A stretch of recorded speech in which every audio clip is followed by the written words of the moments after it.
Jesus, take the wheel. It says broadcast is live, so. Yeah, let me double check because I I remember what happened last time. feel bad for anybody that's Oh, watching God. this right now. They're like, what is Yeah. going on? Like, oh man. Oh, if it's my stream, man, they're used to it. Like a That's few cool. minutes of BS, it's all good. Yeah, no, that's good. I like it. I'm getting the ad, so I think we're live. Yep, I believe so. Yeah. And I don't think I can't hear myself. Yeah, So so I don't everything's think good. yeah, I don't think there's like an echo or anything. Like Awesome. there was the other way. You know? Yeah, guys, feel free to let me know. I will be super happy if somebody's like, hey, the audio's messed up. Well, actually, I won't be happy, but I would rather you tell me. Yeah. So let's see. Let me go to the comments. So yeah, you can see like the comments in StreamYard too. Yeah, that's cool. I can't have both on because Okay. the delay Just private messes with me chat. so bad. Gotcha. Oh, nice. What's up, Rafiki? Dude, we're freaky, dude. Shout outs to that man right there. Love you, bro. He was shilling the stream, man. I was like, thank you, dude. Yeah. I love it. Yeah, he does a really good job. Like I like him a lot, obviously. I mean, first time I met him was in my chat or whatever, just randomly, right as the drop, and it was just yeah, he's been really cool ever since. So Oh, I see Mendez. He's been doxxed now. I know what he looks like. Mendez is one of our mods. Oh, okay. Yeah. Yeah, I'm just gonna test out one thing real quick before we go. Let me do like images, and then let me see if I can share the screen. Share screen. We'll do screen 2. What does that look like? Oh, okay. Cool. Ooh, Oh, nice. Awesome. Oh Yeah. shit. Oh, I don't know what. Wow. Okay, No, hey, that's Too good. many buttons. we're legit, That's bro. really good. Wow, Let's look go. at you. I just realized I'm in the wrong background, but hey, we're gonna roll with it. Wait, It's is like- that what my Patreon pays for right there? That Yeah, grand man. piano in the back. Heck yeah, bro. You know what it is. Yeah. So, what's up, guys? How are you guys feeling today? What's going on? Me or the chat? No, us, the talkers, the speakers. Dude, I am feeling so sunburnt right now. I have sun poisoning. I'm sure of it. Like I went to my daughter's softball game and yeah, I just ended up getting burnt. It was like 30 degrees, right? So I was thinking the sun did not exist at that point because nothing was heating the earth because it was 30 degrees. And we were outside doing softball. And so I had my coat on, my sweatshirt, pants, the whole 9 yards, and it was like nothing on my face. And so I started to get like, feel it, you know, how you feel the sunburn. And so I was looking at my wife, and my wife's like, well, I put on 15 SPF every single day. And I'm like, well, I didn't think about it, you know, typical guy stuff. And so I got burnt really bad, which is why I look like this. Normally, I'm still trying to understand 30 degrees out and sunburnt. Like, how do those? right? I'm not connecting the dots. Where's the correlation, right? Yeah. And so I was just like, that's what I thought. I was in wool socks. I was, bro, layered, and like my face, like everything was attaching to this thing right here. And so it was like I was still cold, but I got sunburnt, and I was just like, man, terrible. Man, it's dangerous out there. Yeah. Just don't go outside. You just got Zeus up there in the clouds with a magnifying glass pointing on you, bro. yeah.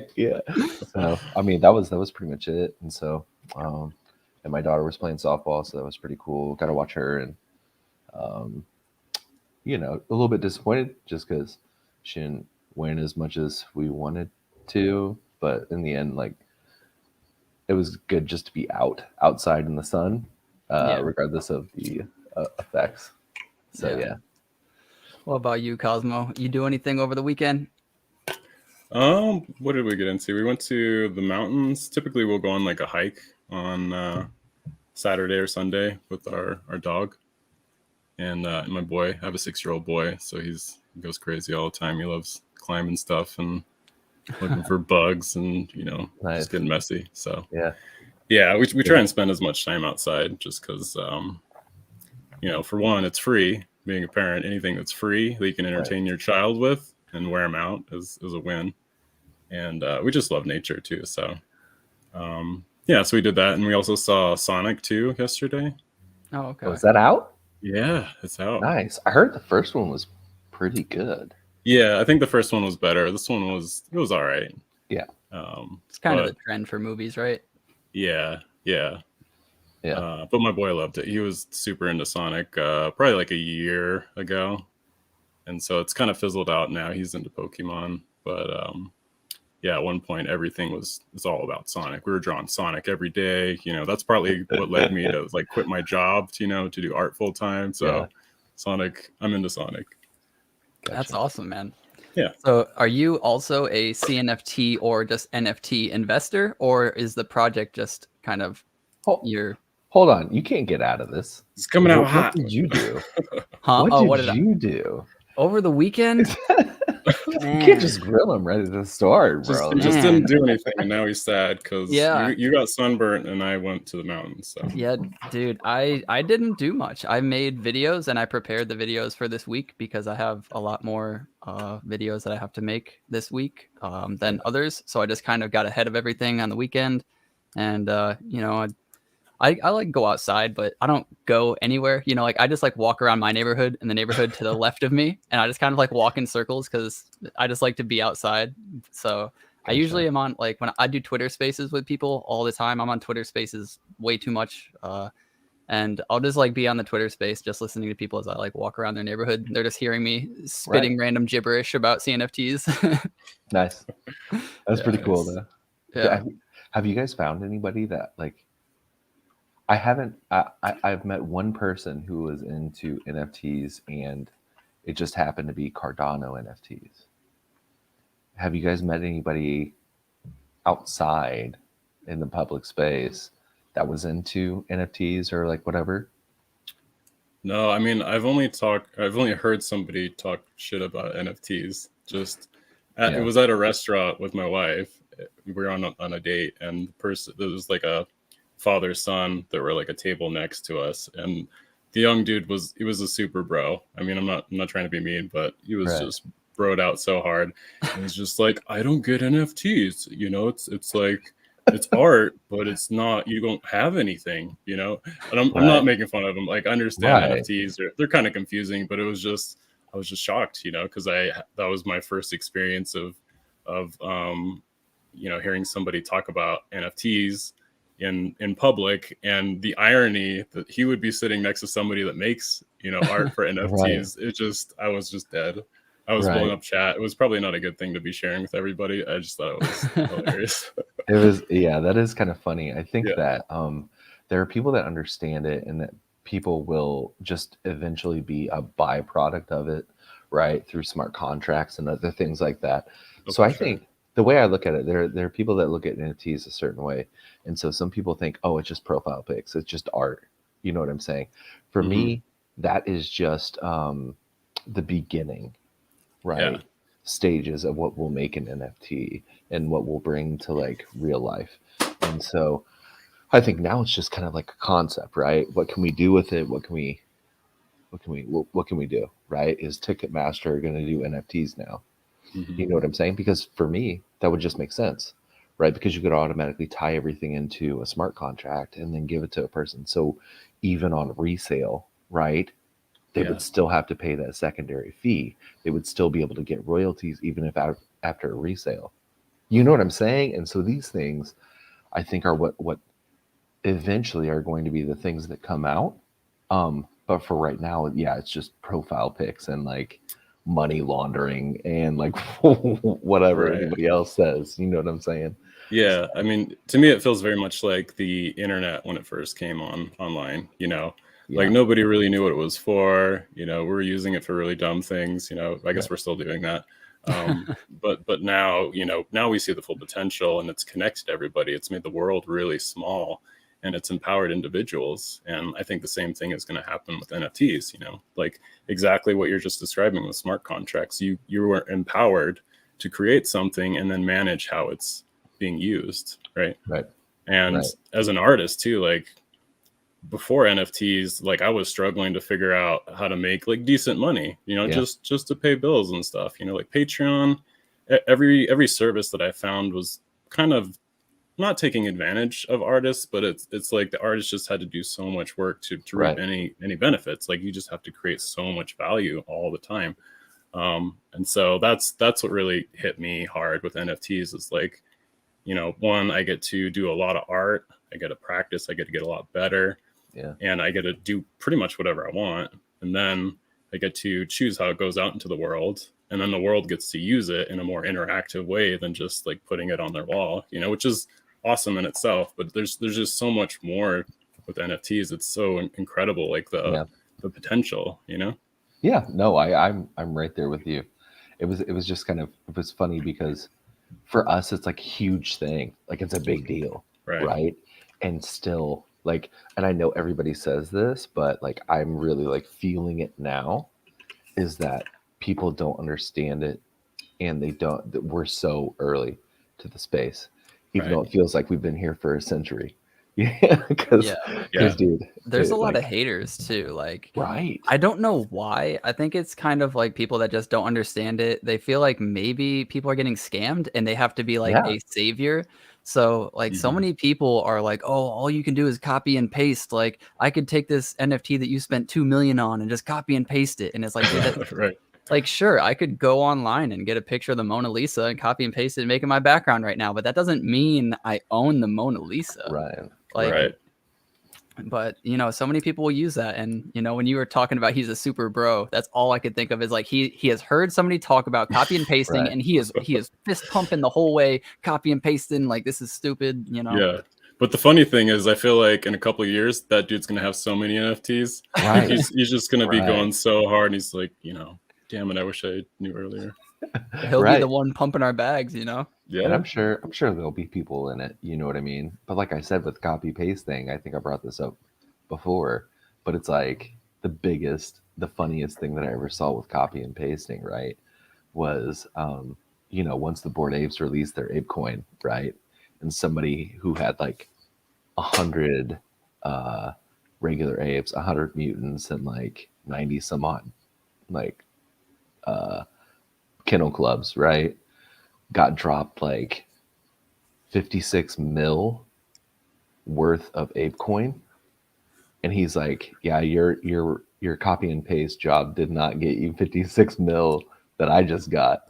You know what I mean? And so it was just like, it's hilarious. That's the utility, I guess, or that's like whatever, you know, but people will get mad at stuff like that too, you know, because they'll be mad that they didn't get a part of it, and then it'll just look like people are just throwing it in their face, and they'll like double down on their anger, and it's like, bro, like you just gotta accept life, like you gotta accept new things in your life, or you'll always be behind. That's how I feel. Tag the FBI, you know, in the Twitter, like FBI, he's got to be laundering something. That meme, you know, where they just break down the doors and they come in. FBI, open up. Yeah, dude, that's pretty funny. Well, it's so true. It's like we're so suspicious of success, you know, and that's what crypto and NFTs are kind of doing for people, right? Like you're empowered to use your own intelligence and gain your own self-worth, and you could triple, double, you know, whatever overnight. You know, there's just so much potential. It's crazy. Right. And we're just not used to that, right? Like we're all used to the 9-to-5 grind. Like you got to work so hard for every little bit you get. This is it's different, you know. It's cool, and I just love like the community aspect. It's just insane. Like I was blown away by that. Right. Same. And so I think it's because we've seen so much fraudulent behavior, you know, with things in general. Not to get too down in this set, I don't want to be Debbie Downer, you know what I'm saying? That's not what I'm about. But we've seen so much fraudulent stuff, from like baseball records going down to people who are using steroids, which, to be fair, like baseball as a sport is somewhat boring to watch. You know what I'm saying? I'm a huge baseball fan, so it's all good though, because I agree with you. I get it, but at the time of like Sammy Sosa, Mark McGwire, and Barry Bonds, you know, doing the home run, it's like baseball was dead. Yeah. And if they didn't have that, I mean, I don't know what would have happened to the sport, to be quite honest with you. I mean, it's always easy to say that, but those guys single-handedly revived, I think, baseball. You know what I mean? Because Yeah. basketball was popping off. We still had MJ, had the new blood in with like Shaq, Kobe, Allen Iverson, everybody like that, and football was popping off too, because you still had Elway, you still had some of the heavy hitters in there, and then again you had new school people, and then you're talking about, like, let's say the stock market crash, you know what I'm saying, and fraudulent in like the mortgage department and stuff. Baseball needs roids. That is true, dude. That is true. Baseball does need roids. Like, if we could see dingers like all the time, like I'm saying home runs all the time, dude, imagine. Like, that would just be crazy. That would be awesome. Everything was King Griffey Jr. baseball. I mean, that's why the home run derby is so popular. But they know that it's going downhill too. Like, they debated changing some rule sets up not too long ago. I don't think it passed, but yeah, we'll probably go down that topic for too long if we continue. Yeah, sorry. So, we see so much fraudulent behavior that it's like, of course, people are obviously going to be a little bit skeptical of things. But like I said, like, some people eventually will be using NFTs and not even know it. And not even know it. It'll just become a part of everyday life. Like how do you see that? I mean, it could work for Fortnite and like video games real quick, like just skins and stuff. Like you wouldn't even, like, that's just one example that I know, like I just feel it. It's going to happen. I'm pretty sure it's probably already happening. Yeah. Right. And how they would package it is like, you actually own the skin. You actually can sell this on the marketplace, and then you would get residuals off of it or whatever it may be. You know what I mean? Or, what they did for a while was, I think Fortnite, right? They would have creator codes or whatever it may be, to where you could enter a creator code and then download the skins of this particular creator. That right there screams NFT. You know what I'm saying? Well, I think the creator codes were just for support. So if you use their creator code, they got like 20%. To download a skin, right? But that's right. To download a skin, right? I don't think so. I think you could have downloaded the skin anyways. You just have to pay for it. But if you use the creator code, then 20% of everything that you buy goes to the creator. Okay, I gotcha. Yeah.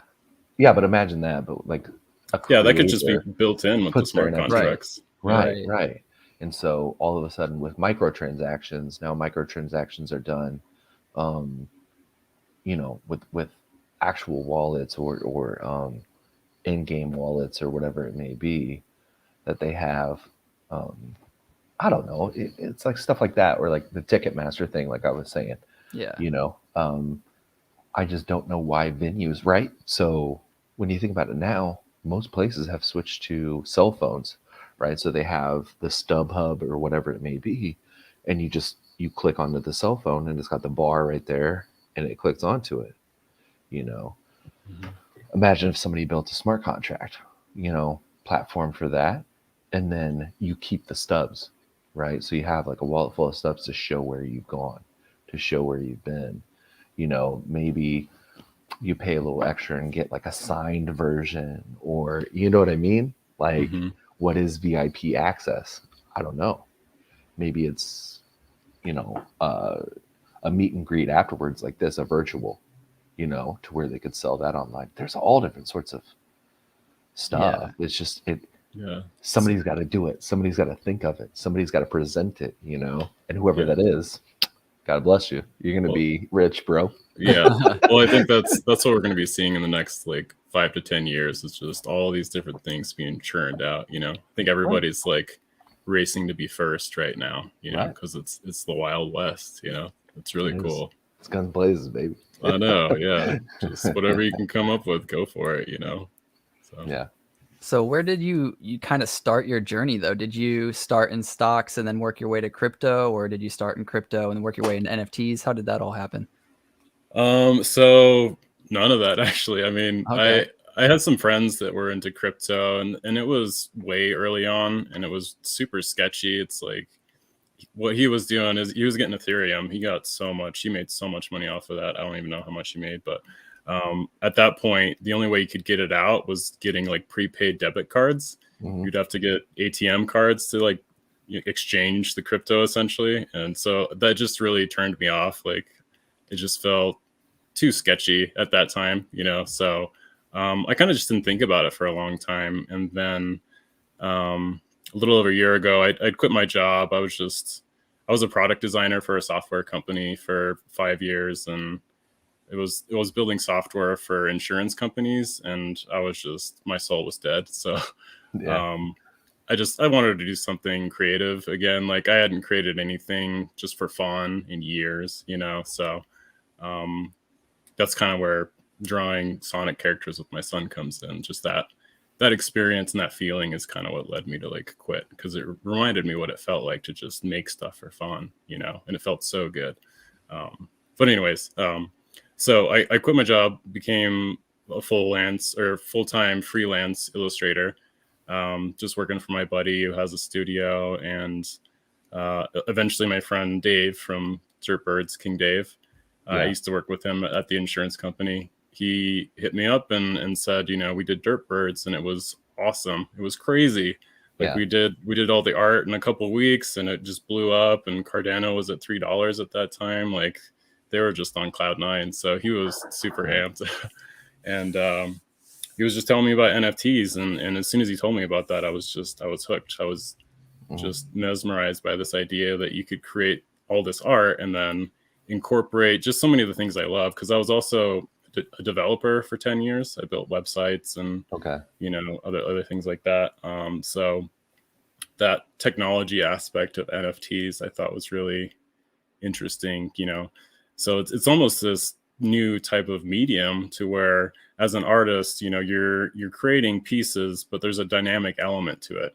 You're creating things that need to mix and match, and so that aspect really intrigued me, because it's kind of that developer mindset of like, how do I create a grid, and how do I create attributes that can go well with each other, but still have enough variety and still look like they're cohesive, So like the designer part of me really liked that design challenge of how do I design a collection that works really well and I can feel creative the whole time, and have the collection be cohesive. So just all these things were I was so into, and it just felt really exciting. And Dave and I kind of developed the story for Pendulum over, I don't know, a couple of weeks, and that just kind of hyped me up even more, So it just kind of snowballed. And I spent 6 months doing the art for Pendulum, and it was just kind of me doing my thing by myself, like in isolation for a long time. I mean, we were sharing out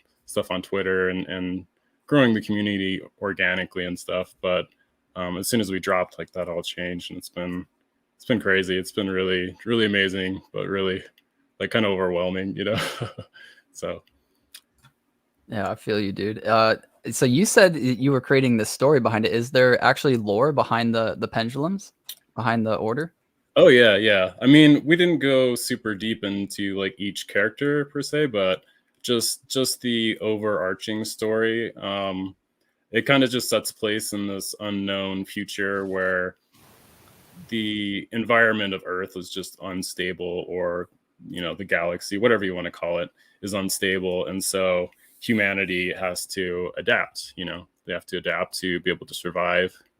And so we just thought about having these two different factions that are kind of like opposites of each other. So that's kind of where the pendulum comes in, And so one faction is Order, in which they've embraced technology. So they've merged with technology. They've modified their bodies to a degree, like they have no soul. That's why the characters look kind of robotic. And that kind of led into going with this idea of they've pushed their technology and their bodies so far that they've started to glitch, like they're starting to tear the fabric of reality. And so that's why we have these like glitched elements, which I thought was just fun. Like I was just messing around in Procreate, and there was this glitch filter, and so I was just messing with the attributes and things I was making, and that kind of just played into the story in a really organic way. So that's Order. And so the opposite of Order is Chaos, right? And Chaos is going to be more kind of nature-based, more they've chosen to merge and go back to nature to find their answer to cope with the stresses of their environment.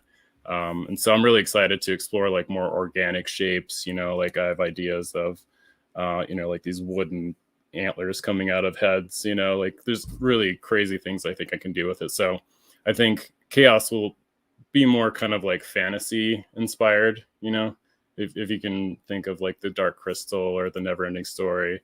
That might be a little bit too old for some people, but No, I remember the Never Ending Story. yeah, dude. I love Yeah. that movie and the Oh my book. gosh. I grew up on that. And Wait, the Dark Crystal. did you guys watch part 2? The Never Ending Story part Yeah. 2?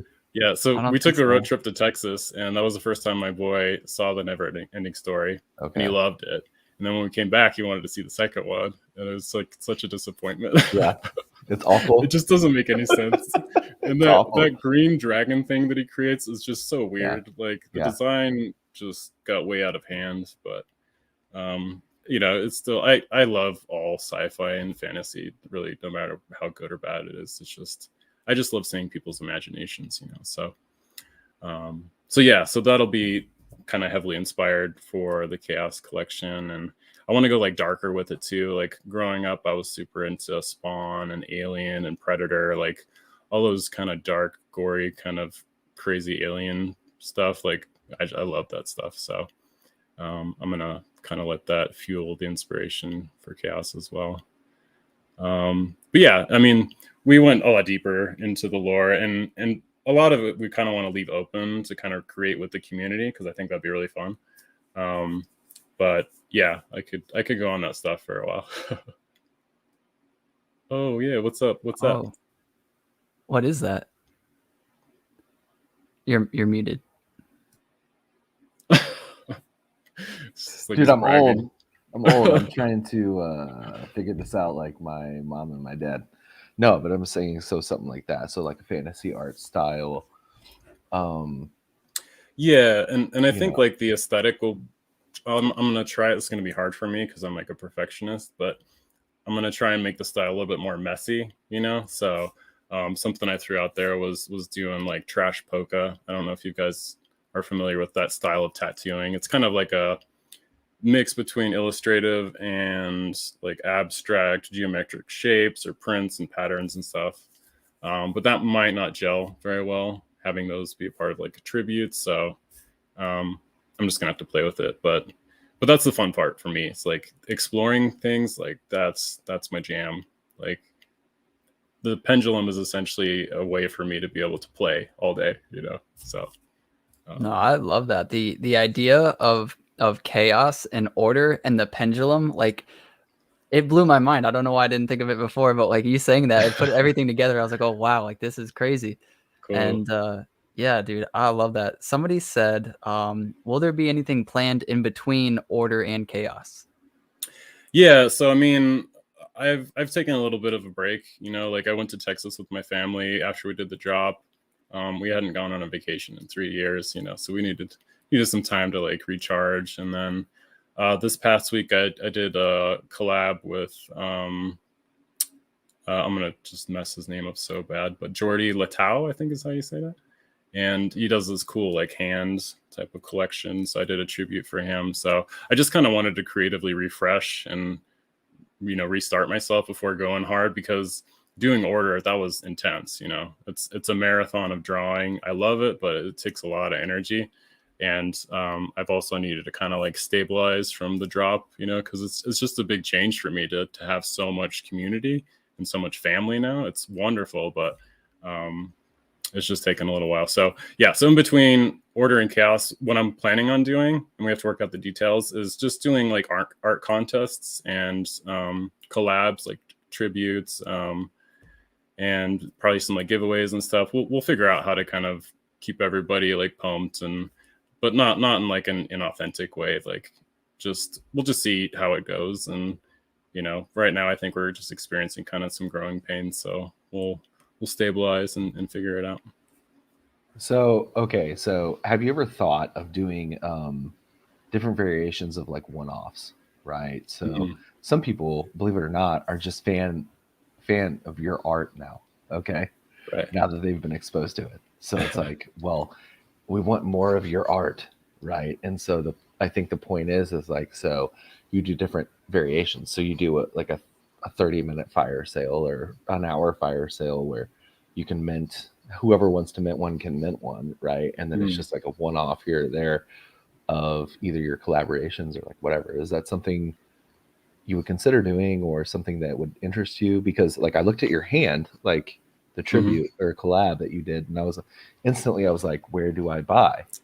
You know what I'm saying? So it's Right. like, you know. Yeah, no, I'm super into that. And by the way, that's going to be in Jordy's collection. So that'll, if you guys are into that, then you can grab that from his drop. But yeah, I was just talking about that tonight with my wife. I think doing the contests and tributes, I think what we want to do is auction those. And then, doing, I guess fire sale might be kind of a similar thing. But auction that, and then I want to use the proceeds to that to give to our mods, and then allow our mods to figure out what's the best way to use this. Like if they feel like they need to be paid, absolutely. Like I value them so much. They do so much for our community. But if they feel like, maybe we'll sweep the floor and have some NFTs for a giveaway, like that'll be cool too. So what I want to try and do is just figure out like ways to kind of, for me to be able to do art and to improve myself and to have variety, and then to feed that back into the community and make sure like everybody is healthy, because if I feel like the community is healthy, then I can just focus on the art, and then that'll be, I'll create better work, and that's what I want to do.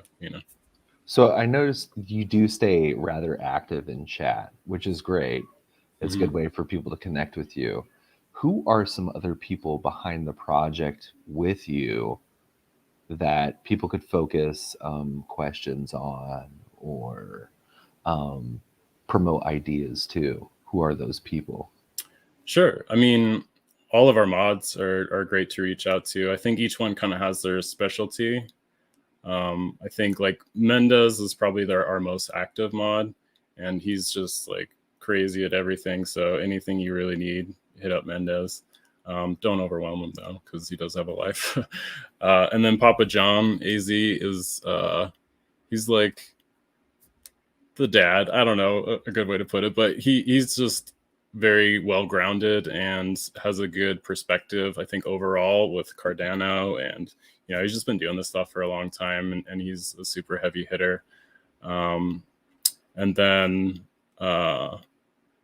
Agent of Order is probably the best person to reach out for anything like really technical. He doesn't really want to be doxxed right now, but I would say, he's one of the partners that I would say I have that is doing more of the like NFT, like technical aspects. And so, yeah, those are probably the best people to reach out to. My wife is Avalon in Discord, and she's just kind of keeping her eye out on everything and lets me know like if anything needs my attention.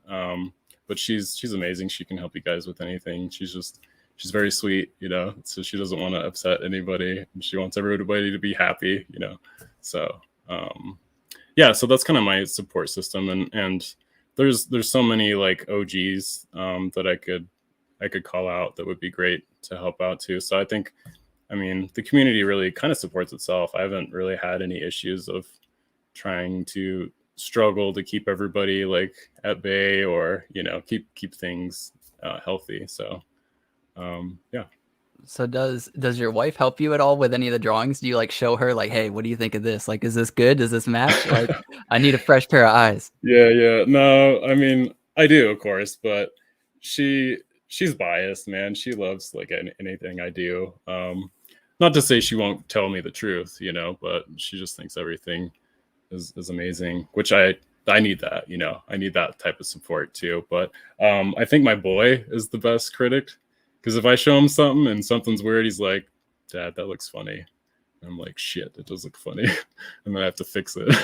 or it's a good test too, to be like, I won't show him anything I'm drawing, and I'll finish a piece and then I'll show it to him. And his reaction will say a lot, like if he's like, whoa, that's cool, then I feel really good about it. But if he doesn't have like a reaction, then I'm like, oh no, what do I need to fix? Or but sometimes he just doesn't understand, you know, because there's certain things like he's just drawn to anything that has flames or is like holographic, you know, which I am too, I guess. But yeah, and this is partly why I'm excited to having the community now too with Chaos, because before I didn't have the community to kind of get feedback from, and now I can do, you know, sketches and do more kind of raw things, share it out, get everybody like a little excited, and then also feel like they have a voice in what gets created too. So Well, so to be fair, okay, there's a couple different questions. This is gonna be loaded. All right. We should not expect chaos till further down the road, right? This isn't like a 3-week turnaround. no, Like this is gonna take months. So it took Yeah. you 6 months to build the first one. Right. Very realistically, would love it if the next one came out. I don't know, take the same amount of time, 6 months, just create some good shit, right? Right. And so, but you know, so take your time, right? I'm more than satisfied with where I'm at. You know? For sure. Well, and to be clear and transparent with everybody, when I started Order, I hadn't done any digital painting really. I had done maybe 1 or 2 digital illustrations, and those were just copying what I had seen, you know. And so I had to figure out like how to do all this. You know, I had to teach myself Procreate. I hadn't touched Procreate before, maybe, you know, a couple hours here and there. And now I'm in it like every day, so I'm super comfortable with it. But it took me a while, you know, first to learn how to do this every day, and then also to figure out what the style was, because in the beginning I was trying to do things that were very practical. I was trying to come up with a style that was similar to what I had seen was successful in other NFT projects, and I couldn't get excited about it. It felt like work, you know. And I'm not putting down any other projects out there. It's just for me to feel good about what I was creating, I had to feel that like joy, that exploration, that inspiration, you know. And so I think it took me a while to figure out how to be in that space for a long amount of time. And anybody that draws a lot too knows that you get kind of down on yourself too. It's like you're gonna have off days, and it's hard to feel inspired all the time. And so figuring that stuff out too has been a challenge, but it's been great. You know, it's been a great ride. So all that to say, I'm way more in practice. I know what I'm doing. I know what the end product's going to look like. I know how all the steps go up to the mint. And so now I can be much more efficient. I want to push myself and do different things. I want to push our devs too to explore the boundaries of what you can do with compiling images, you know, like using blend modes, using hit states to have blurs, you know, like there's a lot of different things I want to try and push them to do. So that also excites me as well with Chaos, is trying to push the envelope, do something new, do something different, and don't just try and, you know, repeat, rinse, you know. So okay. So what was your son's favorite trait? Okay. Or the one he was most excited for, and then what was your favorite trait to produce? Man, that's a tough one. So I think my son's favorite one was this lion mask. It's really early on. I think only people that followed from the very beginning would even know what it looked like. But it was this kind of lion mask, and it had these like little wings that came out of the side, and he loved that one. And it was something that I drew really early on, and just never really got around to doing it again, because halfway through the project, I kind of changed the style, and I did a lot thicker lines. I got a lot more bold. I was just a lot more confident with what I was doing and creating. And so I had to go back and redo a lot of things, and that was just one of the things I didn't get to redo. So I would say that one, and also just for fun, what I did is in one of the Procreate files, I turned on all of the attributes, so it just looked like incomprehensible. It looks so insane. I should share it with you guys. I'll try and share it sometime.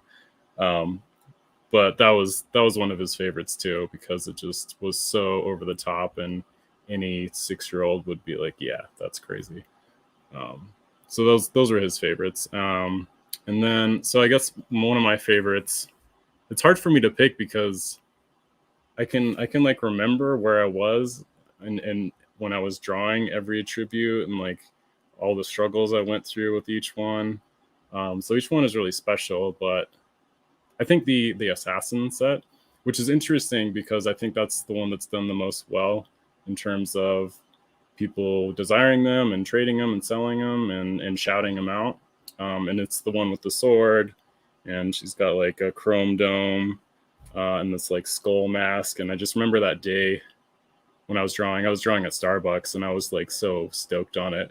And it's such a weird feeling because I was just sitting there by myself and everybody's going about their business, and I'm just like freaking out inside because this is so cool. And so it's cool for me to see that kind of translated into the community. Like that was my most inspired piece, I think, and I think it's the one that's done the most well. And it is the only one with like the sword too, which I think makes it more kind of exclusive. But yeah, so I'd say that one, and then the war set. The war set is the one with the girl with the mohawk, and she's got like a hologram kind of necklace around her. I think those two are my favorite. Which I think the green war set is the most rare. But yeah, that one is really slick, and the fact that that's 900, I might have to scoop that up, to be quite honest with you. So I'll be right back. So yeah, yeah, I do like that one a lot. But yeah, the assassin set, I have 2 assassins. Okay, Nice. And yeah, they're my pride and joy as of right now. All in all, I own 27 pendulums. Oh my gosh. So yeah, I think there's only like maybe 4 wallets that own. Yeah, I can that only many, think of or 5. two that are maybe even close. Yeah. Right. And so yeah, can we get, okay, so what would it take? Okay, there's order status. Is there ever going to be like a whale status? Oh. Or a supreme order status? Yeah. Inside Discord, are there going to be more roles, or are you just happy with the one order role? No, I mean, I'm not opposed to roles. What I'm opposed to is dividing the community. What I'm really sensitive to is creating roles to where like OGs will only chat in like OG chats, and it kind of just kills the community. So I'm really cautious about what we put out there in terms of roles, but I'm all for anything that like lets you be proud of your collection or what you have. Like I want to do a ton of emojis too. Like the designer inside me is dying because I've created icon systems before for companies. Like I love creating graphic design type of things like iconography and brands and typography. Like I love all that stuff. So it's, for me, I'm my own bottleneck. Like I want to do all these things, but there's only so much time I have. There's only so much I can do. So yeah, all that to say, like I want to do like emojis for the Ghost Rider gangs and the assassins and the kitties. So yeah, I think there'll be a lot of potential for really fun stuff like that. And for me, it's just I need to find the time to do it. I'm really curious because did you kind of know, like going into the mint, like, oh, this is going to do pretty well, like I can see community engagement, or were you just like, whoa, like I'm on top leaderboard right now for like #1 on the 24-hour sales? Like, did that just like blow your mind, or what? I can't even describe that experience. Yeah, like, so to be completely transparent, I didn't think about what was going to happen after the drop.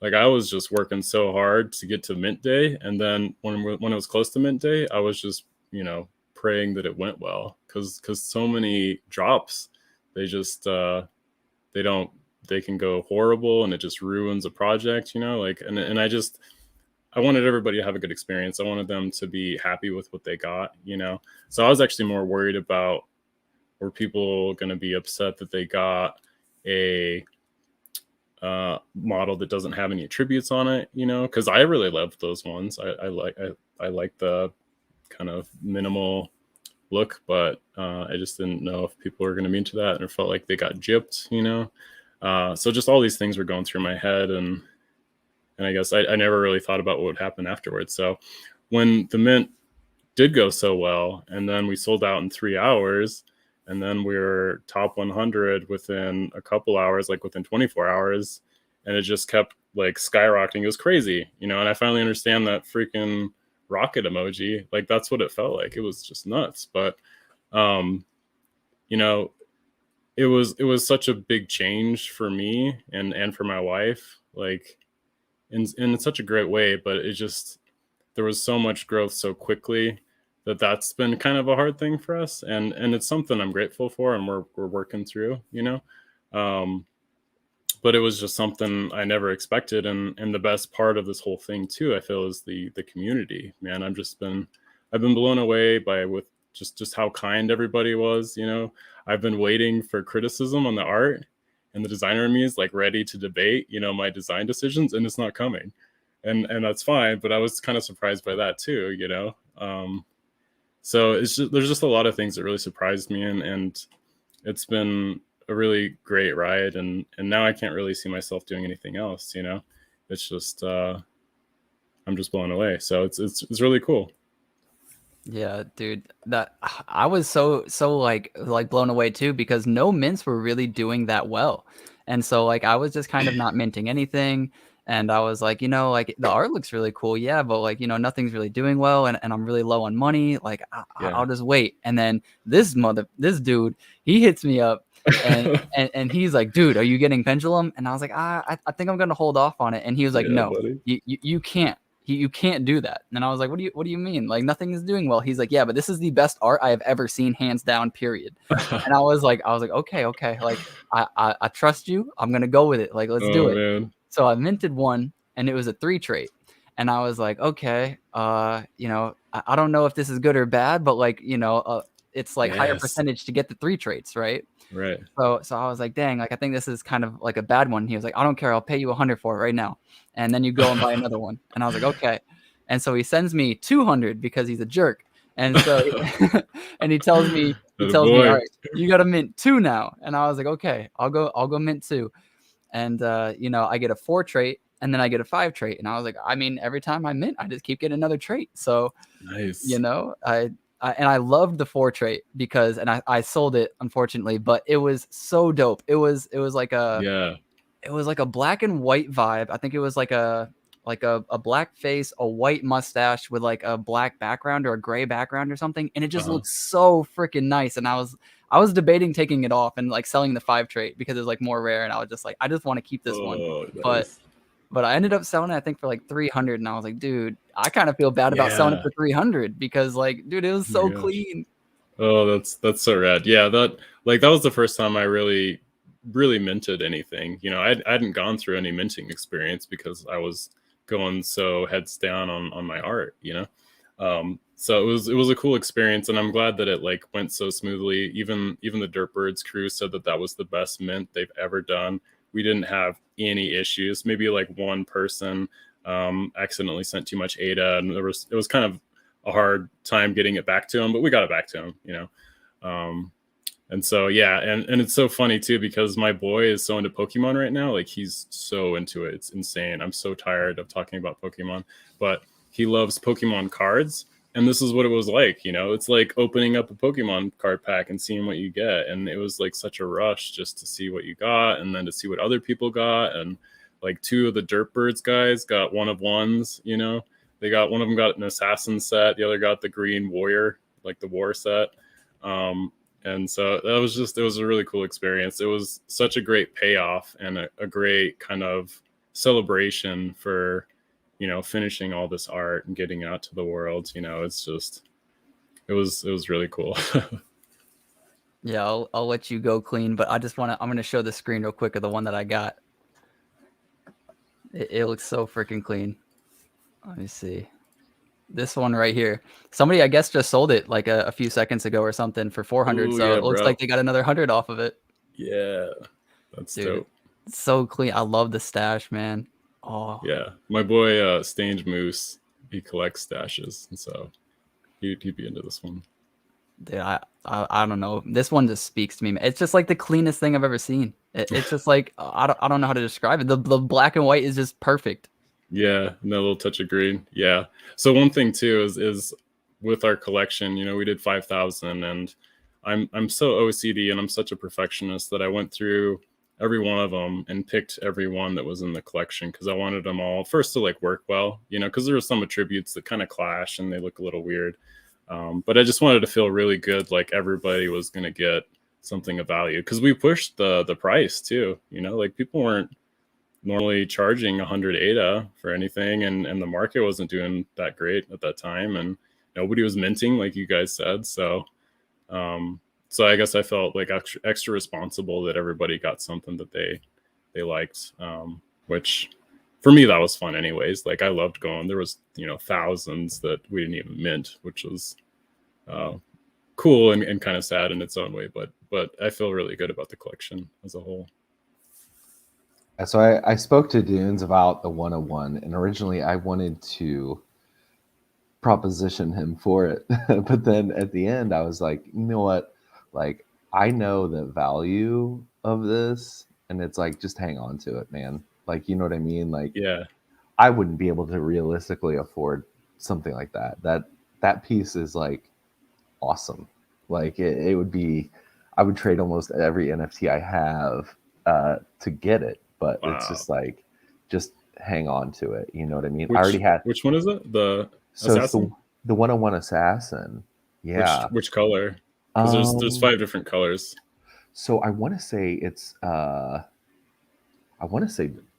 don't know if it's blue. It has like the colors just sync up so well. I saved it on my phone. I right clicked and saved. Shh, don't say anything. Oh my god. But yeah. So okay. it. Yep. That's so it. That's the original. That's the original color scheme. Yeah. And so I was like, no, just hang on to it, dude. This thing, it looks so pristine and so nice. Like I said, it's some of the best art. It's the best art, I will say comfortably, I believe, in the space. Like my only wish is that you would sync up with Threefold Bold and do something, because that would just be a match made in heaven for me. Like I would be on cloud 9. Yeah. But yeah, I'm not trying to force you into anything. No, you know what I mean?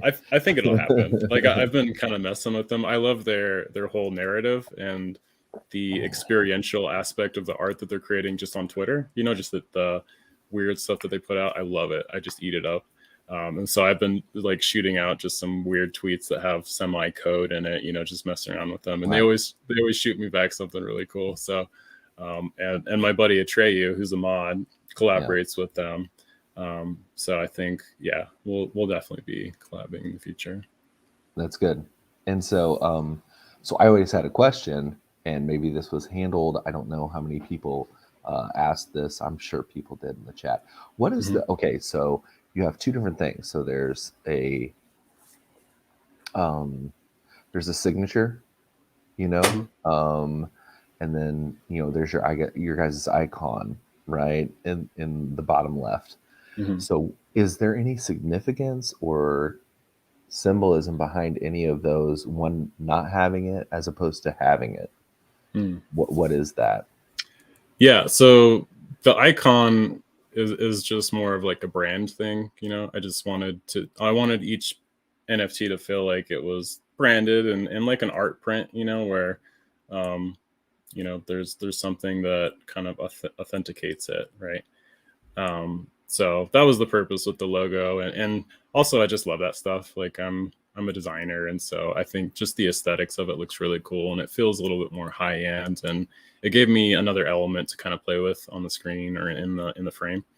And then as far as the signature, like the signature was just for fun, at first, and just thinking about this being an art project and people wanting to print, these, hopefully, that having the signature could be an interesting thing to try and get or to try and have as an attribute. So there isn't any like deep significance to it or extra utility, though we might attach some utility to it in the future. Maybe we could do something like, if you have a signed one, or if you don't have a signed one, you can send it to me and I'll sign it. Or, I'm already willing to do that anyways, so I don't want to say that there's like a utility to that. But yeah, it was just a fun thing, and that actually reminds me of something I thought about when Atlanick was talking about the mint, and he was getting things like 3 tributes, 4 tributes, and he's like, "Is this good? I don't know. Is this rare?" And so it was partly just kind of like an experiment, just to throw it out there, just as a random thing, just to see what people thought about it, and not having the rarity chart up front was one of my favorite things, because it really was in alignment with focusing just on the art, right? Like, it's just, how does the art make you feel? Do you like this one? Do you not like it? Like, this is an art project. Just experience art for yourself, and that's not to say like we don't want to give anybody a hard time. People are trying to like make money off of this, like I completely respect that, but to me, I wanted that experience of people figuring out like, what do they want, and what do they like for themselves, and not having to look at like a chart. And it was interesting to see the reaction, because that did stump people.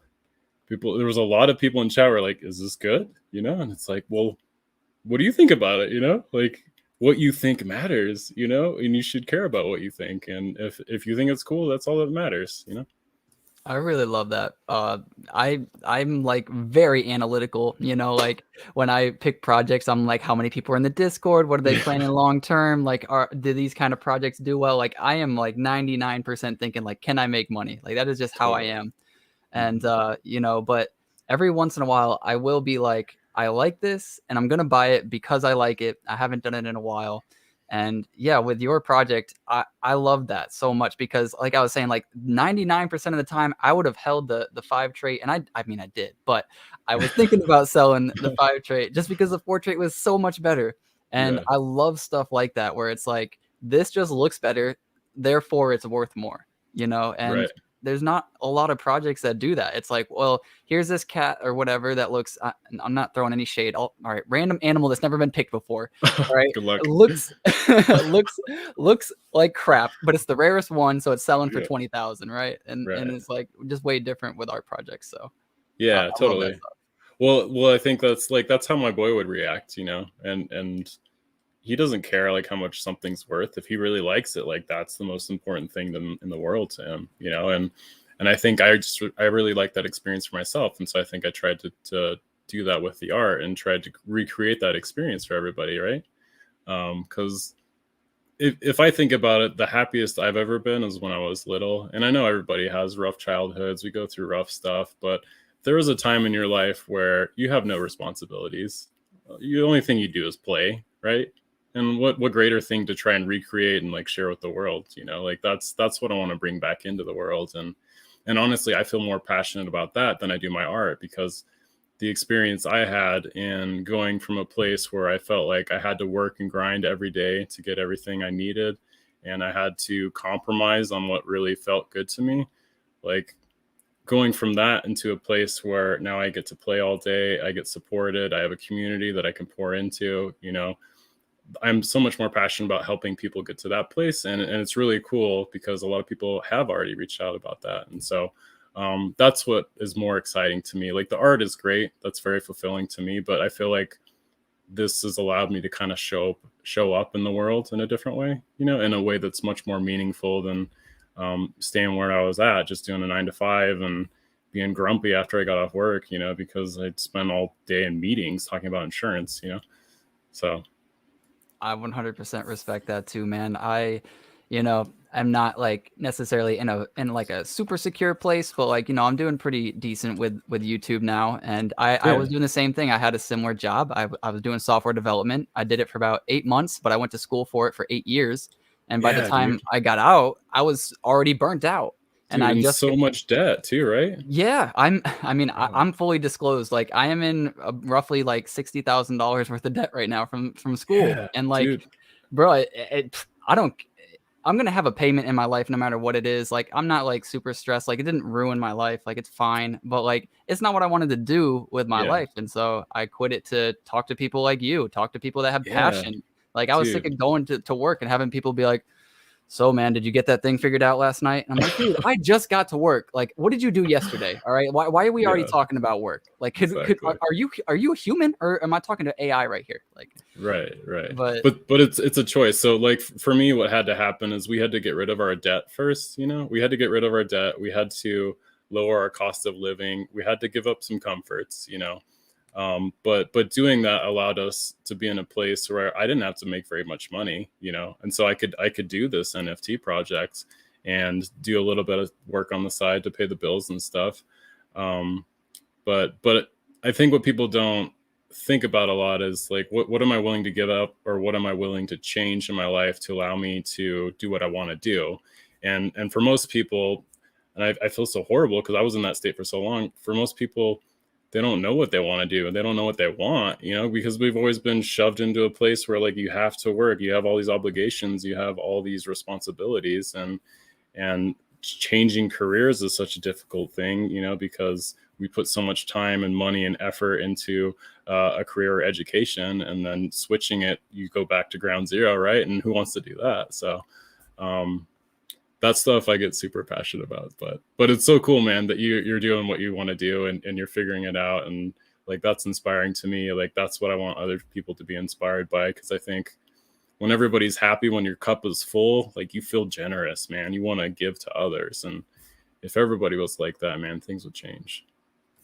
Yeah, I have to say too, like, just from my own journey, you know, I'm finding out some of the stresses and like anxiety that I had during my job are actually still with me while doing this full time. And it kind of shocked me because I was like, you know, this is what I love. Like, why am I stressing out about this, this, and this? Is like, I thought it would go away. And it's like, you learn real quick when you're doing what you love that you have other issues that you kind of like need to figure out. But you maybe can't figure that out until you take a leap of faith and like kind of quit what you've been doing for a while.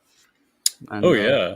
Well, something I didn't tell you guys about that I've mentioned on Cardano Thor is that when I quit my job, man, I did 4 or 5 months of ketamine therapy, which is like a psychedelic or hallucinogenic. Such a hard word to say.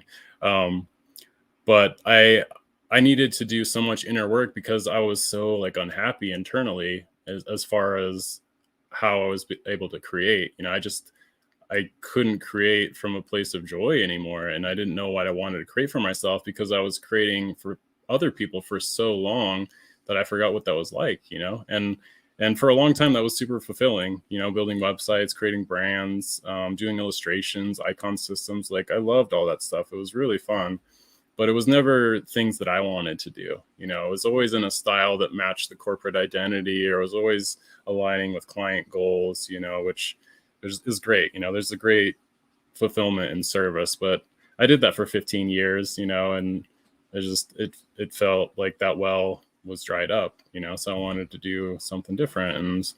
And that's when, you know, Drawn with My Boy reignited that spark inside me again, and reminded me, like, you know, I got some cool stuff in me, and I want to explore that and share it with everybody. So yeah. It's cool. But I think we're all grateful that you did.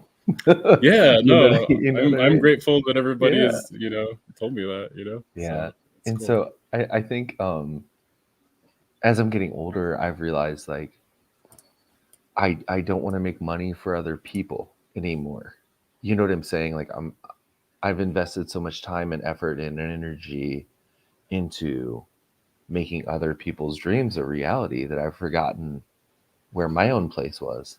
You know what I mean? And so like it always is the question, like, who are you to yourself, right? If you put, you know, your boss first and your job first and everything else first, like, you know, what are you doing for you? And so it was just kind of like, I'm still at that point where I'm tired of making money for other people, and I would like to invest just in myself. And then I have the flip side of the coin where it's like my wife needs security, and she needs to know that, you know, something's constantly coming in or whatever, which I totally respect. And I dig that about her. That's why I married her, is because she's my rock. How is your wife 100% supportive of this? I mean, you've kind of been in the space for a while, right? As far as the art space. And so was there any like ups and downs or like questions when you brought it out, you know? No, I love that question. It's so great because I get a love on my wife a little bit because she's my biggest, you know, fan, greatest support. She's my rock too, man. And we're really our rocks for each other. But yeah, so in my design career, as soon as we got married, I told her like I wanted to quit my job, and start a studio with a buddy of mine because I was so tired of working at agencies. You guys are probably seeing like a pattern here. But anyways, yeah, we started with nothing. Like we were working out of my parents' house, like we had a Keurig. That was our only studio thing that we had, and our laptops, and we just started pumping out work. We hustled really hard, and at that point we were in a place where we didn't have a lot of finances. Like we didn't have a lot of bills or expenses. We didn't have our boy either, so we could be a little bit more risky. And she's just always believed in me. Like she's, I think, seen my potential, and so she's trusted me a lot with doing these endeavors, and that's allowed me to trust her too. So we had this really great symbiotic type of relationship where she has a lot of interest too. Like she wants to try a bunch of different things, and I fully support her on that as well. And so we have this great kind of push and pull relationship where we're exploring ourselves, we're exploring what we want to do, and we're supporting each other, and we're figuring out ways. And most importantly, the timing. Like timing is everything. I couldn't have done this NFT project if we were in a good place, like financially. So we sold our house and made a good amount of money on that. I'm living with my wife's mom right now. Like this is her basement. True degen, right? Like it looks like a freaking bar back here. But the reality of that was like she's a widow and she has some health conditions. She just got her hip replaced, so she's been down for a while. My wife is being incredible about taking care of her with that. But yeah, so that was what I was telling Atlanick about, right? Like it's a choice. You need to change. You can choose to change your situation, right? If you give up some things, like we just figured out a way to get out of debt, have a bunch of money saved up, and lower our costs to pretty much zero while, helping my wife's mom out and also giving my boy a multi-generational type of, experience, because they were always over here anyways, when I was working, because I worked from home. We had this crazy mid-century modern house when I was doing software. It was crazy and super nice and designery. Like I had a really cool office and studio and everything. But yeah, I mean, it eventually got to the point where that didn't matter. I would rather be in here in this basement with my Christmas lights, making what I want, than in this dope mid-century modern house that had, $3,000 mortgage a month. Like it wasn't worth it. So yeah, so we've been through the ringer together, and we've really tested ourselves. We've tested what we feel like the world is gonna do and give us, and we've figured out some really cool stuff. And so it's cool to see now with like Pendulum, that's a lot of different lessons that we've learned kind of coming to fruition. And it's been a really cool kind of empowering experience, and it's really helped our relationship too. But it's tough, man. Like this is a big change, so, but life is like this, man. You go through ups and downs, and I'm just trying to embrace, both, because both are great teachers, success and failure. Like the funniest thing is, right?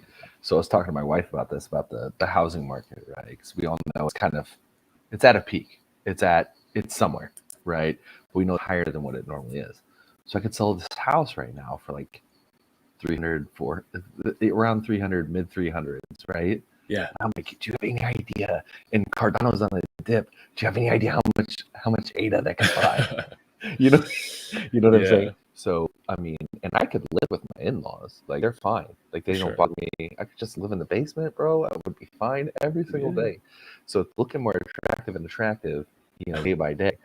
And so I'm just thinking, but my wife is not necessarily for that. So, so we're not putting like everything in the crypto. I think there needs to be a balance, I get it.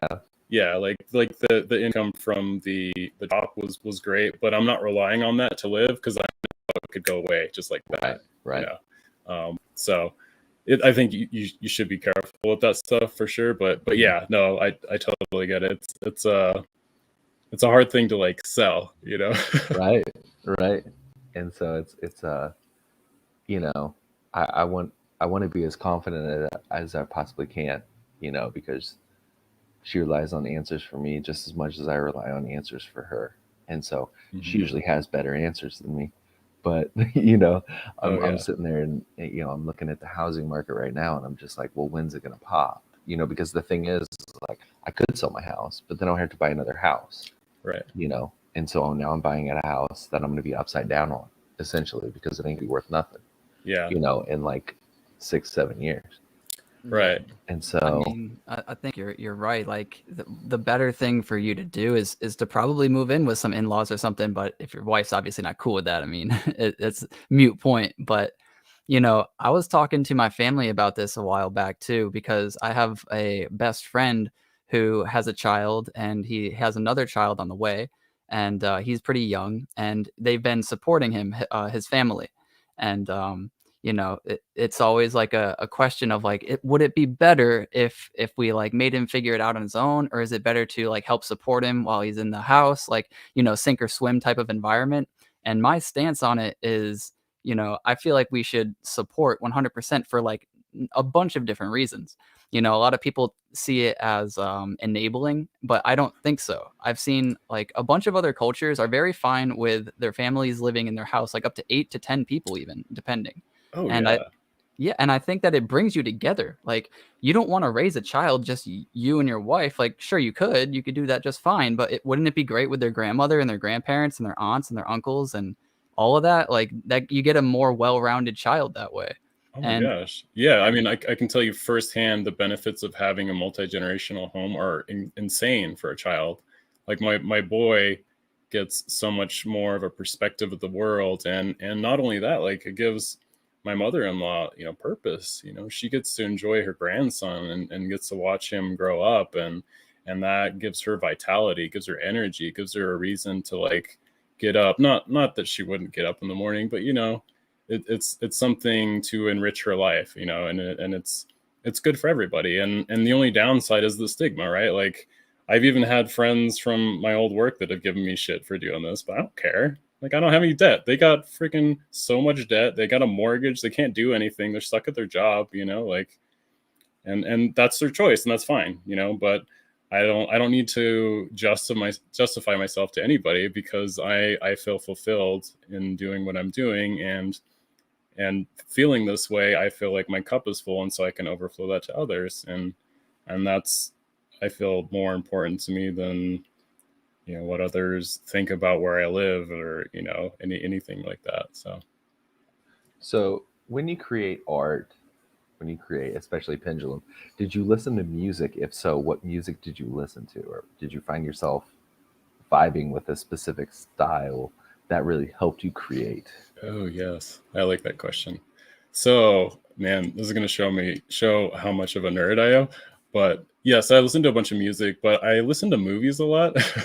I listen to like a lot of Harry Potter and like The Hobbit and Lord of the Rings, just and ton of sci-fi movies. But what started to happen is I would do that so much that the movie would play in my mind, because I would listen to these movies over and over and over again, and so I could see the movie in my mind while I was drawing. And so it was this interesting experience of kind of, it put me in a trance in a way, because it allowed my logical mind to kind of gravitate towards dialogue and the movie and what's going on and everything.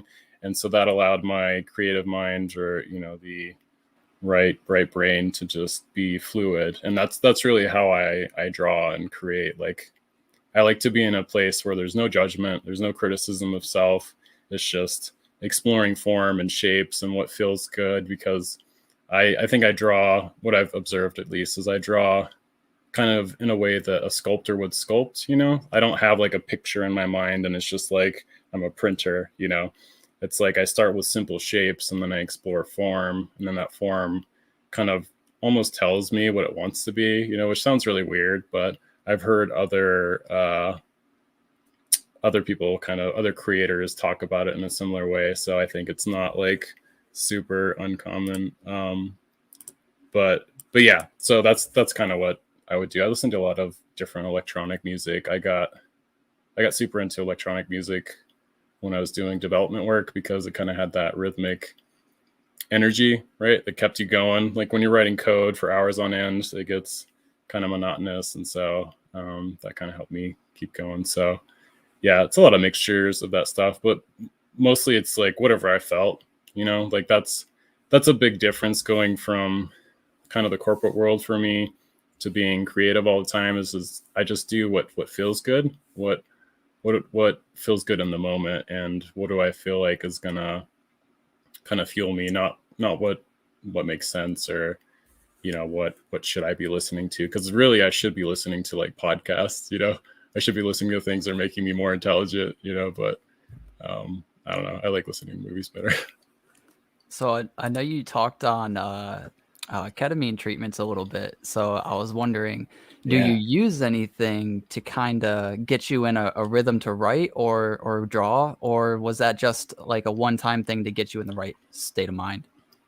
No, I mean, I live in Denver. Like full disclosure, I smoke cannabis like pretty much daily. But to me, it's not like, it's not a drug. Like it's I use it in the same way that people would use wine. You know, like I use it to unwind, and really for both my wife and I, we use it for sleep. Like I have crazy OCD if I try to go to sleep without marijuana, and so it puts my mind at ease, and it does the same thing for my wife. Like she would get panic attacks in the middle of the night, and so for both of us, it's very medicinal. And then on top of that, it's super spiritual for me as well, because cannabis allows you to get out of the default mode network. So typically we're in the same little network of our habits every day. You know, I get up, I get my coffee, I do my, you know, emails or whatever, I do lunch, and, you know, we were very habitual. And so cannabis kind of snaps you out of that. And so for me, that's helps produce a lot of really interesting ideas. You know, I feel more creative. Like I don't rely on it to create art. And that was one of my big concerns, is that I would need it to be able to create art. And that's why I never touched cannabis until I was like 30, you know. I was super straight edge and just felt really against it. And, you know, since it's become legal and we've seen all the benefits of it, like there's so many amazing things, and it's, you know, nobody gets violent on it. There's no health risks, you know, really, other than you're going to fall asleep or get really hungry all the time. Right. So yeah. Yeah, as far as like the ketamine, I haven't done any other sessions. I did like, I think 5 sessions. And then after that, I still have the ketamine, but I haven't used it on myself or by myself, just because I don't feel ethically like that's the best thing. Because I did it in like a therapeutic environment, and I did it with a practitioner that really knew what they were doing and everything. But I do really want to grow mushrooms, and I'm really sad that they're not legal here. But hopefully soon it'll be legal, because I know a lot of people that microdose, and it's really crazy the benefits of microdosing and what psychedelics just in general can do to your neurology. They put your brain in a neuroplastic mode. And so you can completely and permanently rewire your brain if you do it correctly. And people have overcome alcoholism, like all kinds of addictions, like overnight, permanently, from doing these like microdosing sessions and working with psychedelics. So I'm super passionate about that stuff too. Yeah. Sorry, I'm really geeked up. I really want to talk about this. Bro, when you were talking, when you were talking about your like your ketamine and how you kind of got out of that like wiring of your brain, I immediately thought of like when I quit my job, I didn't have anywhere to go, no thoughts of doing YouTube. I was just like, I can't do this. I don't know what I'm going to do, but I cannot do this anymore. So like, I'm just like jumping out into the ocean and like, you know, I'm done. And I was just kind of like trying to like work out, trying to get my head straight. And I just like could not do it. And I had a buddy tell me like, hey man, you like don't look all right. Like you're like talking, you're like out of breath. Like I would go over to his house and just be like, and he was just like, dude, shut up. Like you are not all right. And I was like, yeah, you're right. And he was like, if you need anything, like he was talking about mushrooms, he was like, hit me up and I got you. And so I was like, all right, you know, probably not now, but like maybe. And like a month or two go by, and I was like, I'm going to work out today. I'm going to get my head straight. I'm going to work out. I'm going to do some things.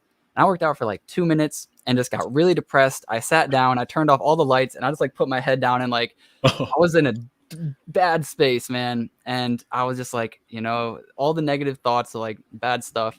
And I was like, all right, well, I've been here before. You know, I'm just going to keep going here. Like, it's not like I'm going to like kill myself or anything. So like, what are you going to do? Right. Are you just going to keep being sad, or are you going to do something? So I like kind of like got mad, and I was like, I'm going to hit up my friend. I'm going to see what happens. And yeah. so he hits me up right back, like instantly. He's like, come over tomorrow. I got you. Just make sure you don't eat anything. And we're going to do it bright and early in the morning. And I was like, okay. And I go over, he gives it to me. We talked a little bit, and I go into this trance, man. And if I describe the whole thing, it'll take too long. But the short is like, I drank it. He put it in OJ. He blended it up. He didn't want to tell me how much because he thought I might get in my head and like freak out.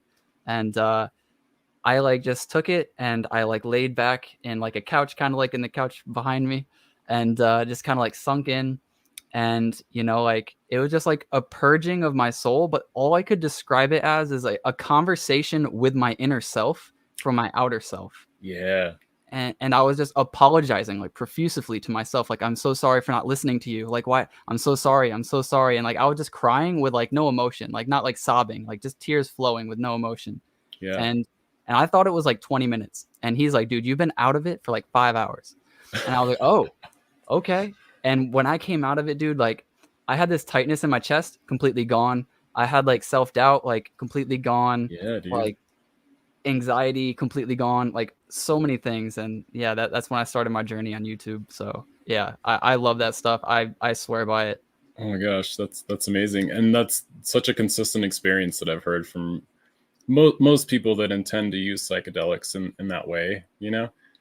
Because for me, it was similar, man. Like most of my experiences, it started out with ketamine where I like sunk into the earth, you know, I pretty much died and my consciousness was able to leave. And so I was like way out there, you know, I met these like celestials, you know, have you seen the Eternals, you know? You know So those big ass celestials?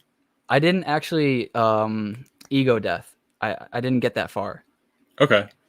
No, that's, I mean, I think it's different for everybody. And there's so many different degrees of ego death, you know, like I think it all kind of comes down to self-love. You know, it comes down to you dealing with your deepest and darkest shit and owning it and then doing the work to heal that. And so that's what I was interested in.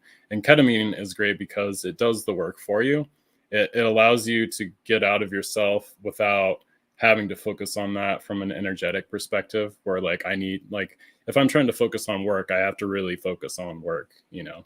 There's all kinds of distractions and stuff. And what ketamine does is just, it does that work for you. So it's almost like, for me at least, it was like watching a movie, and I was able to experience and contemplate and look at my life. And from that perspective, man, like everything you're going through, it doesn't matter. Like all the stuff that you worry about, it doesn't matter like at all. And of course it matters when we're here, like in our bodies, because we have to live and breathe and eat and, you know, do things. But from a greater perspective, at least from my experience, it allowed me to get out of that place of like being the victim, you know, like woe is me, I have all these troubles. And it put me into a place of like, okay, we can be creators of our reality, right? Like what do you want to create? What do you want your life to be? You know, it's a choice. Everything you do is a choice, and that's the beauty of free will. I mean, I think there's a lot of people that feel like there's such a thing as destiny, and free will gets a little kind of messed up in that respect. But you know, sitting here, I have the choice to talk to you guys, or I have the choice to like get up and do whatever else I want to do. But I choose to do this, you know, because this is what I'm interested in, and this is the reality that I want to create. And I think if people can kind of remember that, kind of remember how powerful you are and just how powerful choice is, like you can choose to do whatever you want, and it's just all up to you. So that was, I think, one of the biggest things that I got from it, which was really, really profound, you know. Thanks for being here, by the way, choosing to be here. That's very nice of you. Yeah, I no, of appreciate course. that. I love this stuff, man. I could go on this forever. Anybody appreciates that more than me. So every time I've ever seen somebody on ketamine, they've been on the other side of it, where it was like, I felt like they were trying to walk and they were holding on to something for dear life because they didn't want to like fall down and stuff. So I've only seen that side of it. I didn't know anything about like the actual microdosing of it. I did microdose LSD for a while because my serotonin levels were just screwed up, man. Like I Yeah. just couldn't get out of it. No matter what I did, like I couldn't get out of it. And so my friend at the time, we all have like a drug wizard, you know, in our lives, I think, that knows everything there is to know about drugs. And so, and they're like, man, you gotta try this then. And so he gave me some B12, and inside of it was some LSD. And so I was just like, man, you know, I tried it, and you know, my mood, everything was just, it was good. I had confidence, like I was feeling great, you know.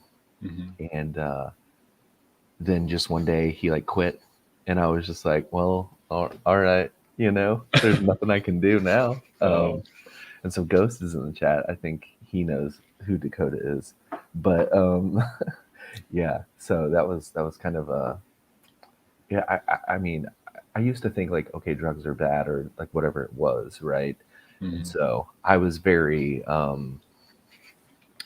clean dude. You know what I mean? Like, never really got into like weed a whole lot. You know, just kind of straight laced. You know, Dude, so was I. Yep. Square, just square. And so then, you know, I tried like weed, and that was okay. I didn't necessarily like it a whole lot, if I can explain it like that. And then all of a sudden I went straight to like Coke, or you know, it was just like I had to try something else because I wasn't getting like the effect, and I lived in a small town. So if you weren't doing something crazy, you were basically dying. You know what I'm saying? Like it was like, dude, we were so bored, like there was nothing else to do. And so living in a small town, it's like you constantly pushed like the envelope. And so didn't like weed, so then I got into Coke or whatever, and I got kind of strung out on that or whatever, and so I had to come back down, and like that's when like kind of like the LSD sort of thing happened, and that was like more of a, I think I got more enjoyment out of that than anything, you know. I think it felt better internally.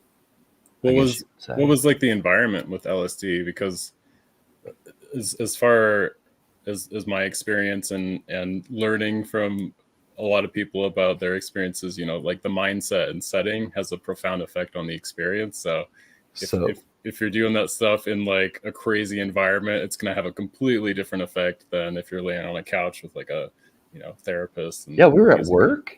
So you're at work. Oh my god. So please tell me you weren't operating heavy machinery. No, dude. We were just cooking food, dude. And so that's fine. Yeah, who cares? You know, and then you know, my first time I had like an actual like a really good trip was when I think I was like a senior or whatever in school, and it was a full on like experience. So like I was following these huge ants, right? And up beside me were the heads, like the Fiji heads or whatever it was, and they were like all around, you know, and I was just traversing through this natural landscape following, and then all of a sudden it was like done, and then it came back, and it wasn't like the same thing, you know what I mean, but you could tell like you were tripping again. And so I was like, okay, well then it was like the colors and stuff like that, and sounds, and like, bro, it was crazy. I could feel my hair growing, you know what I mean? Like I think I could be wrong, maybe this is acid, but I think LSD might live in your spinal fluid, and so it can re-trigger trips, you know. I think acid, if you do too much, like that can just happen randomly throughout your life. So that's kind of scary, right? Or you just be, you know, at dinner and you just freak out. So ecstasy also works like that as well. It gets into your spinal fluid and can kind of trigger later as well. Not that I know or anything like that.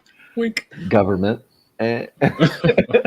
But yeah, don't keep tabs on me, boy. You know, but yeah, same thing. Road rules apply in that situation. Yeah, we all have that drug wizard friend that will tell you the exact amount that you're supposed to have to get the best results or whatever. Yeah. So, you know, shout out to Dakota. Yeah. That's awesome. Yeah. So There was a question earlier actually that was asking about twins. So are there actually twins with the Pendulum NFTs?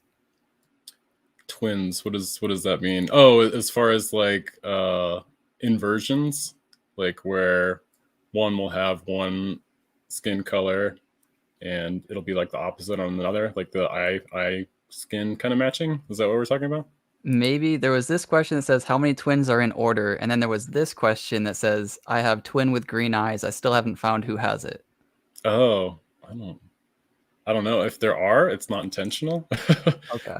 which is funny because I mean that was partly the intention with the project is I intentionally tried to not be super systematic with everything. You know, there were some things I wanted to be very systematic about and intentional with, but most of it I just wanted to be kind of random because I felt like that was the most authentic way to put it out there. There's no bias, there's no agenda. It's just that to me it was just like pure art to be completely random with it.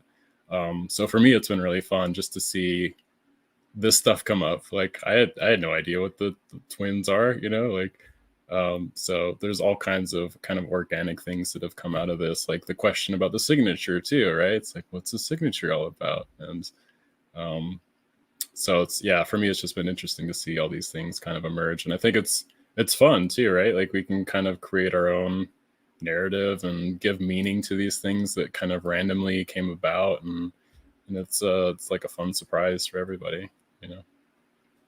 Yeah, I was wondering too because it's so unique art projects. I think because with all other projects, it's like here's our roadmap, here's what we're planning on doing, Yeah, there's and like no surprises, right? yeah, well, no surprises, but like you kind of always know like something is coming up. It may be a little different, but like it's this, right? So Mm, with art, it's like this is what I drew. It's just art, and like sure, there's mm, another collection, but like once that's done, like is that it, or will there always be something else? Will there be like collaborations? Like where does it actually stop? right. So that's a question, or is that what It you're kind talking of, about? yeah. Okay, Open-ended question, I suppose. okay.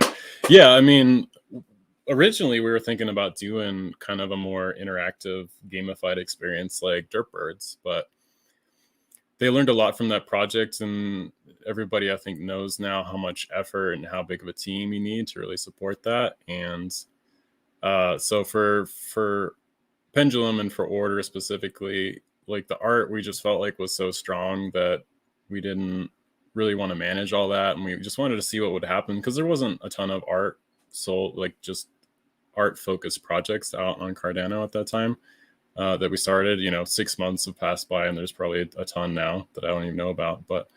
Um, but yeah, originally we had planned on doing more, and that's not to say that we won't add utilities in the future. Like I think if they make sense and they're interesting, and especially if they're innovative, like that's always been something that's really attracted me is just innovation, and that's a big reason why partnering with Dirtbirds was really great because they're really pushing the envelope with multi-sig minting, you know.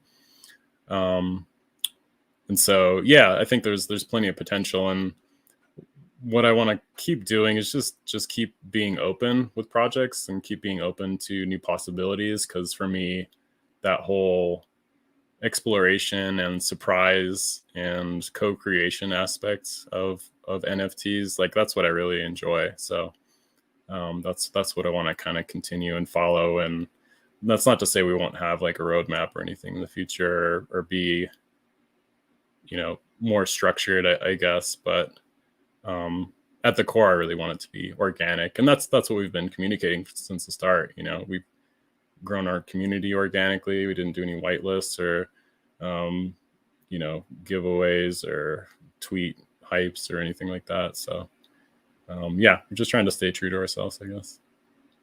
So I guess people, yeah, in the quest for utility, I think that's the roughest thing. It's because for some odd reason people struggle. They think like, especially people in the community, right? So like I own some of these things, right? Mhm. And the thing is, like, I'm also a creator, so I totally understand. Like, I'm buying this specifically because I want this shit in my wallet, Yeah, right? but And so I don't expect you guys to be like, oh, we're coming out with a coin and you're going to get residual income based off this. And like, if you have trades, here's a game, here's this, that, and the other. I would rather, and like, I'm going to get flamed for this so hard, but I would write everything that you guys do like behind the scenes and just ghost drop it, phantom drop it. You know what I'm saying? Like, to where it's like, okay, by the way, you know, this is what's going to happen within the next 24 hours. Like, get hyped or whatever, and then just people lose their shit, right? That's how I would love it. You know what I mean? But that's just me. Like, I know that I might get flamed for it or whatever, but you know, preference wise, that's me. And also, you know, maybe like some holders get like access to the chaos a little bit, you know? Yeah. But yeah, so other than that, I mean, yeah, just keep it a mystery, man. Like, I love it. Just keep it a mystery. No, that's great, man. And yeah, I mean, there'll definitely be benefits for holders. Like, of course, we want to acknowledge people that support us, and you know, we did that with the badge. Like, that's a cool little thing we could do really quick. But yeah, no, I'm into that as well, man. Like, I just want to stay in the mystery. I want, as much as I want to share everything, you know, all the time. Like, I think that kind of kills the project. And and it kind of reminds me of something I wanted to mention too, just what you're talking about. I think what a lot of projects do as well is they try to cater to everybody. You know, like utilities, like they're trying to make everybody happy, like with the art, with the utilities, with the roadmap. They're just trying to get as many people as possible. And there's nothing wrong with that. But what I feel like it does is it kind of removes the soul to a project. You get these very formulaic projects that the art looks very similar and the roadmaps feel similar and the communities kind of feel similar. And there's nothing wrong with that. You know, if people like that, there's plenty of it, you know. But I think with Pendulum, what we tried to do is just be really like authentic. Like, I knew it wasn't going to resonate with everybody. Not everybody was going to get it. And that's fine, you know, because the people that it does resonate with and the people that do get it, like, those are the people I want to hang out with. Like, I want to talk to you guys, you know, I want to talk to people that are stoked about the art and that want to explore that realm, because those are my people, man. Like, that's my family. And so I think there's something to be said about kind of not caring what other people are going to think about your project or what you create, and just creating it because you love it, and then letting that attract the people that are like-minded, that will resonate with that, you know? And I think if more people did that, like, there'd be a lot more interesting things out there. And I'm seeing that for sure. Like, Cardano, I think, is attracting a lot more talent and a lot different projects that aren't so formulaic, you know, like I always forget the name of the face project. What is it? Do you guys remember? Faces? Yeah, like the abstract faces, Jarheads. Sorry. Jarheads. Right. I love Jarheads just because it's so weird. It's so different. It's so authentic. Like, hearing the interview that guy did with Cardano Thor, he did hundreds of illustrations on his phone with his finger, you know? Like, that's amazing. I love hearing that stuff, and I love seeing that authenticity and uniqueness, you know? That brings such enrichment to the community and variety to the art, and you know, that's the stuff I'm super into. Yeah, so we have this question here by Matthew C. It says, how did you come up with the gun chin? Oh my gosh, that's probably one of the weirdest pieces. I don't know, man. Like, just one day I just drew a gun on a chin, you know, and I was just playing with the form, and originally I think it was just like a piece of armor, and then I drew a little kind of hole on the end, and it just looked like a gun, you know. And at that point, like, towards the end, when we were getting, yeah, there you go. There's this weird gun chins. And it's kind of a pain in the ass, because that attribute has a lot of conflicts with different things, you know, like when it's paired with assassin, it kind of overlaps, and I don't really love that. But yeah, it was just, I don't know, it's just weird. And one of the big goals with the art in Pendulum was to create a lot of variety, because that was the one kind of thing we noticed was successful with other projects that we wanted to replicate. And being a designer too, like, if I have constraints, it's a lot easier for me to make design decisions. So knowing that I needed a lot of variety, I needed a lot of different shapes to change the silhouette, because just the way that we read objects, we see silhouettes first. Like when you read a word, you're not looking at every individual letter. You're looking at the whole word, and you recognize patterns, and that's how you can just read super fast, right? Like speed readers can read crazy fast because they can just recognize these silhouettes of words.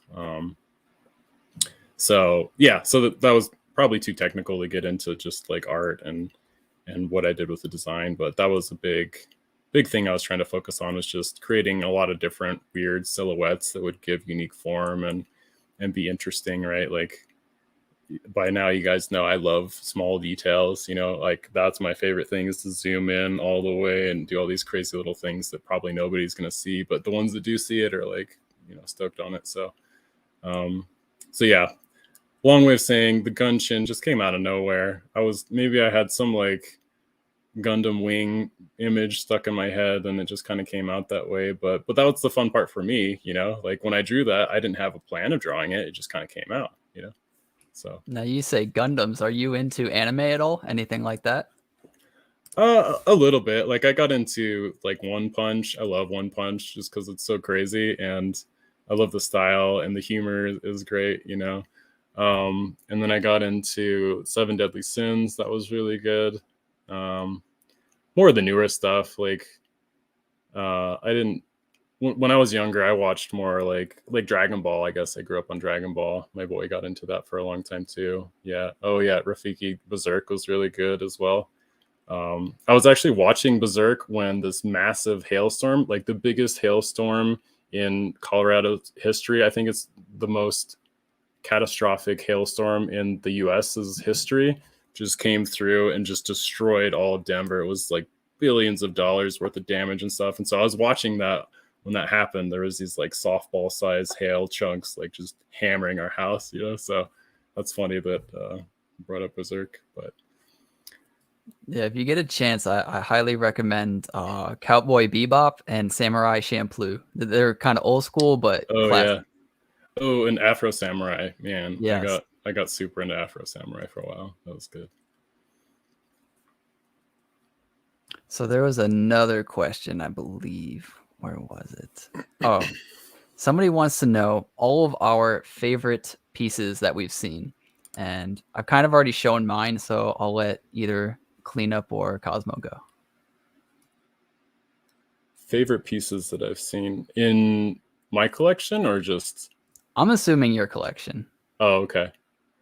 Oh man, that's hard. I mean, I don't know if I can really give an answer because I love all of them. I mean, I made all of them, but like I said, I think the Assassin set, that's probably my favorite. So maybe Dunes, if Dunes has that original, or Geek Derp actually has the orange full Assassin set. I'm super jealous. I want it from him, but he won't give it to me. So yeah, probably those ones. What you got for me, Clean? You're on mute, by the way. I don't know. Yeah, if you know. no, I'm trying. I'm looking through the collection, right? And so there's trades, all different sorts of trades that I actually do like. So I do like, obviously, the Assassins, and like the Assassin mounts are really good. I'm trying to think. Secretly, like, I don't know why, but the mirror on the head, like, you know what I mean? Like, they're almost like floating mirrors on the head. Oh yeah. Those like get me every time. I love those. Yeah, those are fun. But like, I'm a meow collector, so I'm a cat collector. I also like the sorceress ones, and so sorceress ones are very nice. Like, I like the way that those look. Man, so speaking of sorceress, there was a face piece I did to it as well. Right. That didn't actually get included into the collection because I named it incorrectly. And so it didn't get automized in the compilation when we minted everything. And it was really cool. It was one of my favorite pieces too, because it looked like the Dark Elves from Thor 2, I think. You know, that like Dark World. Yeah. And it's actually in the banner of the website. It's the last character. There's this like dark Right. elf mask. So maybe we'll like fire sale that one or auction it or something. Do like a Yeah, rank that would be appreciated. Yeah. But yeah, and then, obviously I'd like to see a lion head in there somewhere. I feel like you didn't create it for nothing, right? So I think lion is more of this earth anyway, Mhm. right?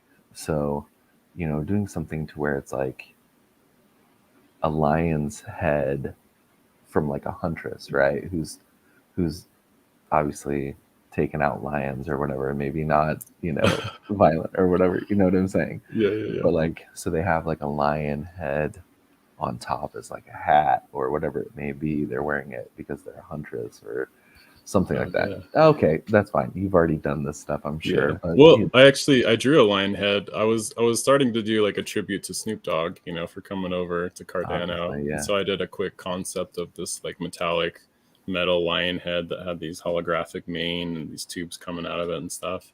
Right. But I kind of lost steam on it, and I didn't know if it was a little bit like, I don't know, grabby, I don't want it to come off like, oh yeah, Snoop, come over here, Right. check out our stuff, because everybody's doing that, and Right. that's fine, but it just kind of didn't quite sit right with me, so I decided to hold off on it. But maybe at another time we'll finish it up and include it.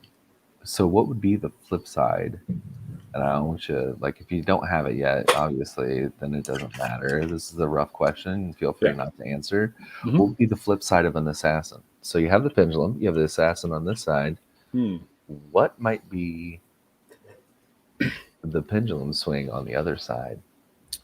Oh, that's a good question. So I guess an assassin is somebody that's paid to kill somebody. So maybe there's somebody that's paid to protect somebody, like a bodyguard. Like a paladin? Paladin? Yeah, that's what I thought of, or like a priest. But then when I thought of priest, I thought of the astronomer character who's like a space pope, he's got the hat. Right. But yeah, that's a good question. And I hadn't actually thought about like doing 1-for-1 polarities of each character. So that's an interesting idea.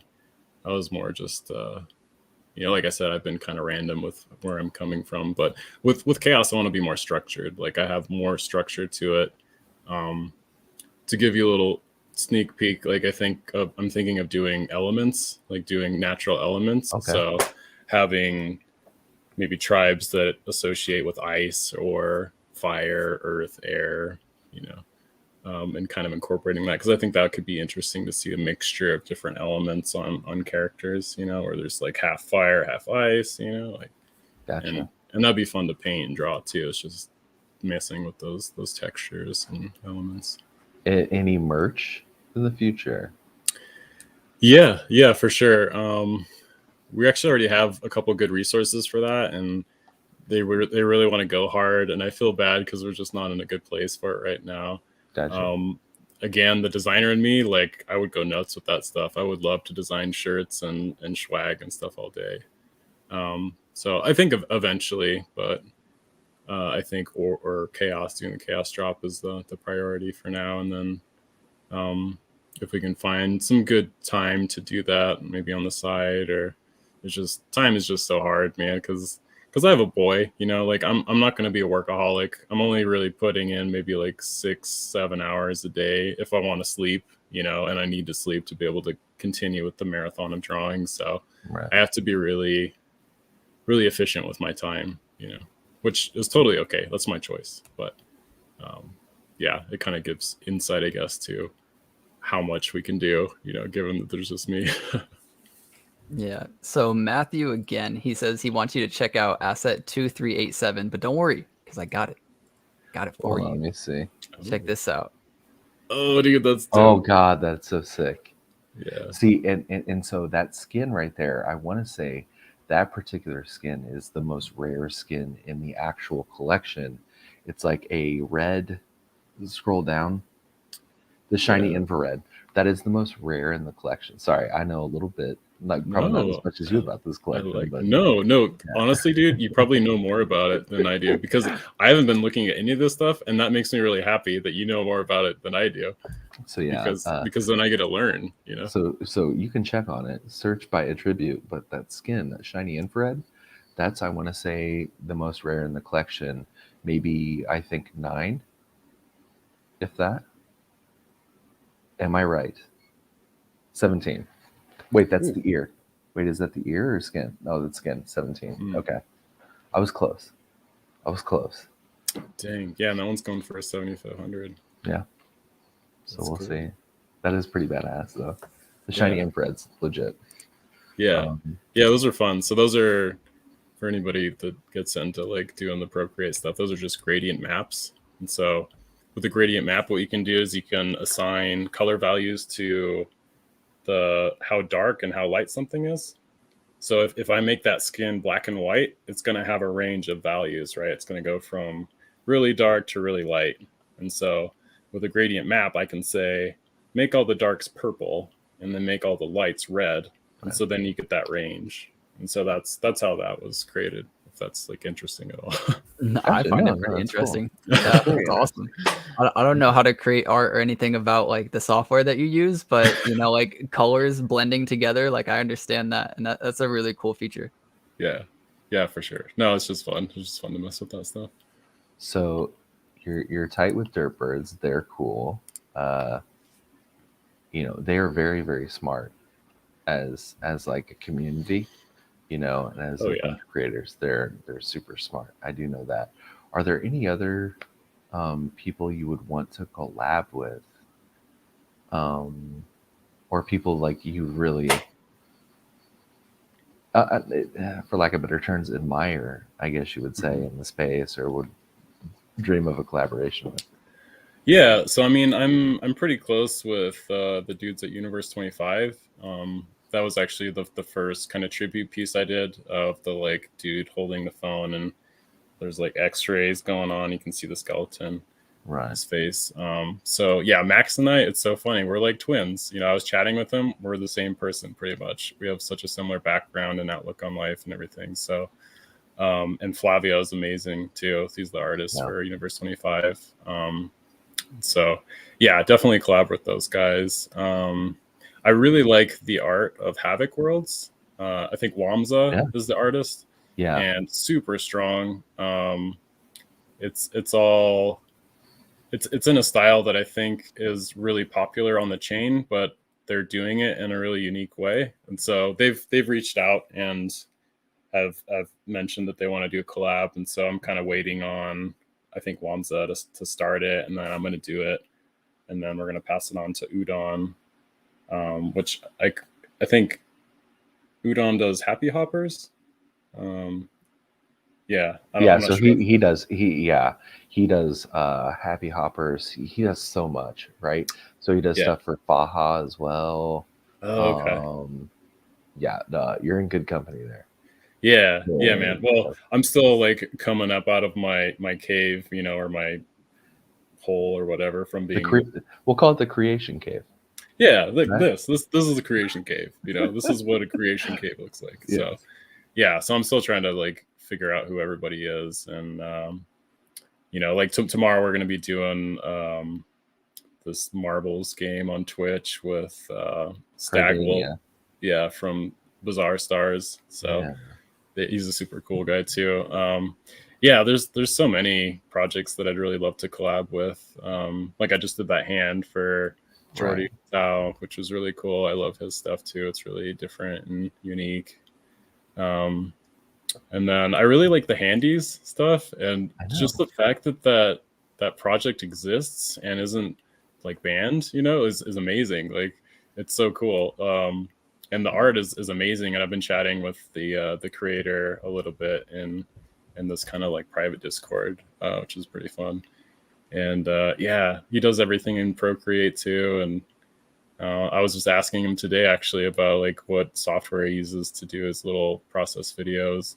So it's cool. It's like a really kind of tight knit community, and everybody's been super friendly. So really, I'm open to collabing with really anybody, and I think it'd be super fun because ultimately I just want to get better at my art and try and explore different things. And so anybody that's open to that. But but I have learned how to say no. Like that's one good thing I learned from my design career is I have to say no to the things that I don't feel like are in alignment with what I want, because time is so precious now. So unfortunately, I'm going to have to kind of turn some projects down or at least push it out, which is fine, because I plan on doing this for as long as I can. And I'm sure it'll evolve and change into different things. But, right now it's so fun. That's what's up. I'm kind of, I'm out of questions, but if anybody else has questions in the chat, cleanup, if you've got any questions, man. I can talk all day. Yeah. So yeah, but yeah, I think I mean, you guys already know, like you're on the right track. You guys are doing a great job. Like, yeah, thanks, man. You deserve everything you've gotten so far. I think keep working, enjoy your time, right?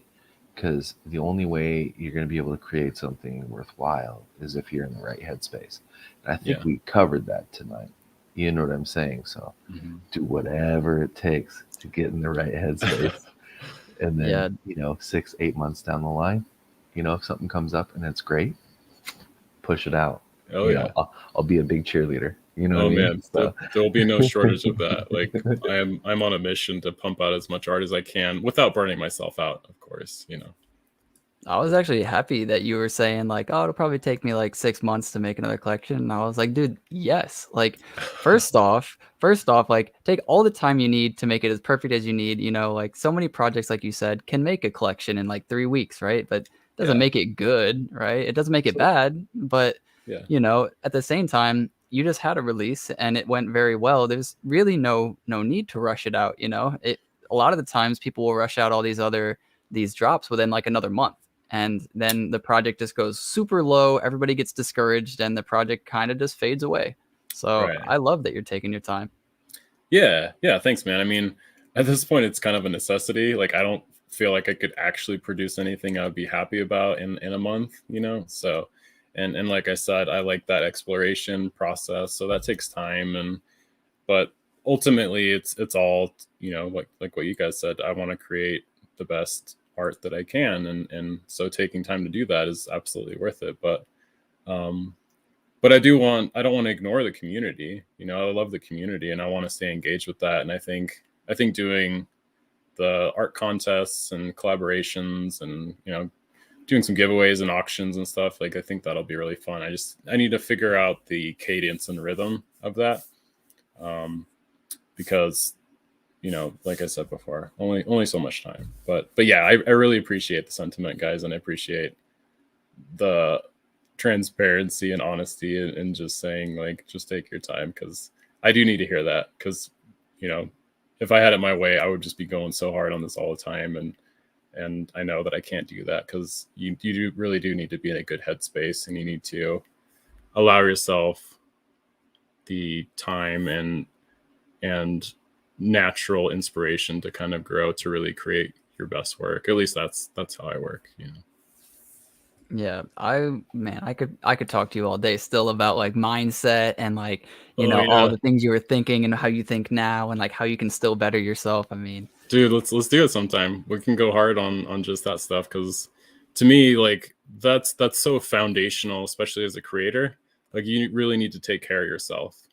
Like your best tool is yourself. It's your body. And so I spent a long time like getting healthy, getting off of like addictions to video games and stuff. There's so many outlets for us to be able to get hooked into. Oh, Clean heard video games. Wait. All right. So what were you playing? Oh man, you don't want to know. No, come on. Okay. I mean, so I had a buddy that was super into Destiny. Awesome. Yeah, I mean, we played that all the time, like from day one, pretty much. So much so that I was doing like hacks. I was doing like the hacks for soloing Nightfalls. Nightfalls, yeah. Like I got you. This is super nerdy, but like Omnigul. Yeah. You remember Omnigul Strike? Yes. There was a hack to get into the ceiling. Right. And then you could go over into the room, and if you had Icebreaker, which generated ammo, Right. you could switch to an armor-piercing sniper and hit her in the head, switch to icebreaker, let it generate ammo, like just stuff like that. Right. You know, that was so fun. I So don't my know. friends that I knew, they had a podcast as well, and they covered Destiny, like legit everything Destiny. Nice. And so yeah, I was pretty big into it. But they ran Destiny the show, which was, done by BBK Dragoon, who was a personal friend of mine.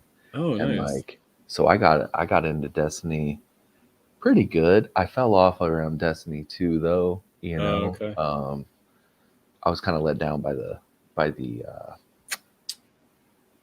the launch or whatever. It just seemed like Yeah. reminiscent of the first one, so I was like, I'm gonna have to move on. But yeah, Yeah. what other games did you play? So Well, that takes up a lot of time. Let's preface this by saying Destiny takes up a oh my lot gosh. of time. Yeah, especially if you're maintaining like 3 characters, which Yeah. I was doing that. I was like Right. rating on every character, like way too much. And this was before my boy, this is like while my wife was pregnant, and that's when video games just like skyrocketed because she couldn't do anything. She was really sick the whole time, so we were just hanging out inside. So I played Destiny, Diablo 3. I got hundreds and hundreds of hours into Diablo 3. Yeah. WoW, of course. I played Okay. WoW for a really long time, but as soon as transmogging came out, like that took up all my time because Okay. I just loved, and it makes sense for like what I'm doing now, right? Like Right. just customizing characters and getting Right. loot just to change how they look, Right. Yeah, so I was into that, and I got into Monster Hunter World pretty hard. Okay. That was super fun. Yeah, I don't know. I'm kind of all over the place with video games, but I only play a game if I can like really get hooked on it. Okay. If there's not a whole lot of substance, or if the mechanics are too difficult, like I usually don't. Like Monster Hunter World, there was a barrier just because the menus are so intense Right. and the customization and everything is so crazy. So it took me a while to get into that, but just the gameplay was so fun, and I loved all the different armor sets and stuff like that. So Gotcha. What was your main character in Destiny? NFTC wants to know. Oh, I'm curious. What do you guys think I would main? Like, what would you think I would main? Clean. Oh, I guarantee you were a Titan skating son of a gun. Hell yeah. See, I knew it. Dude, So- as soon as PC hit and you could have the macro for Titan Yeah. skating, I was Right. all over. Yeah, you were all over it. But I wasn't like an ape in PvP though. Like I'm Okay. like pretty timid in PvP. I Okay. like to sit back and everything. But yeah, Titans are so fun, man. Just smash through stuff, and I would always be the guy that was like 40 yards ahead of everybody, dying, and everybody had to Yeah. revive me. But Gotcha. yeah, it's fun. Leroy Jenkins style. Oh yeah, yeah, That's the only way to yellowing do it, it, right? yeah, wiping the raid. Uh-huh. And so, yeah, my favorite weapon, terrible. Actually, it wasn't too bad, but then all assault rifles sucked in the game. Oh yeah, Was the Suros? original?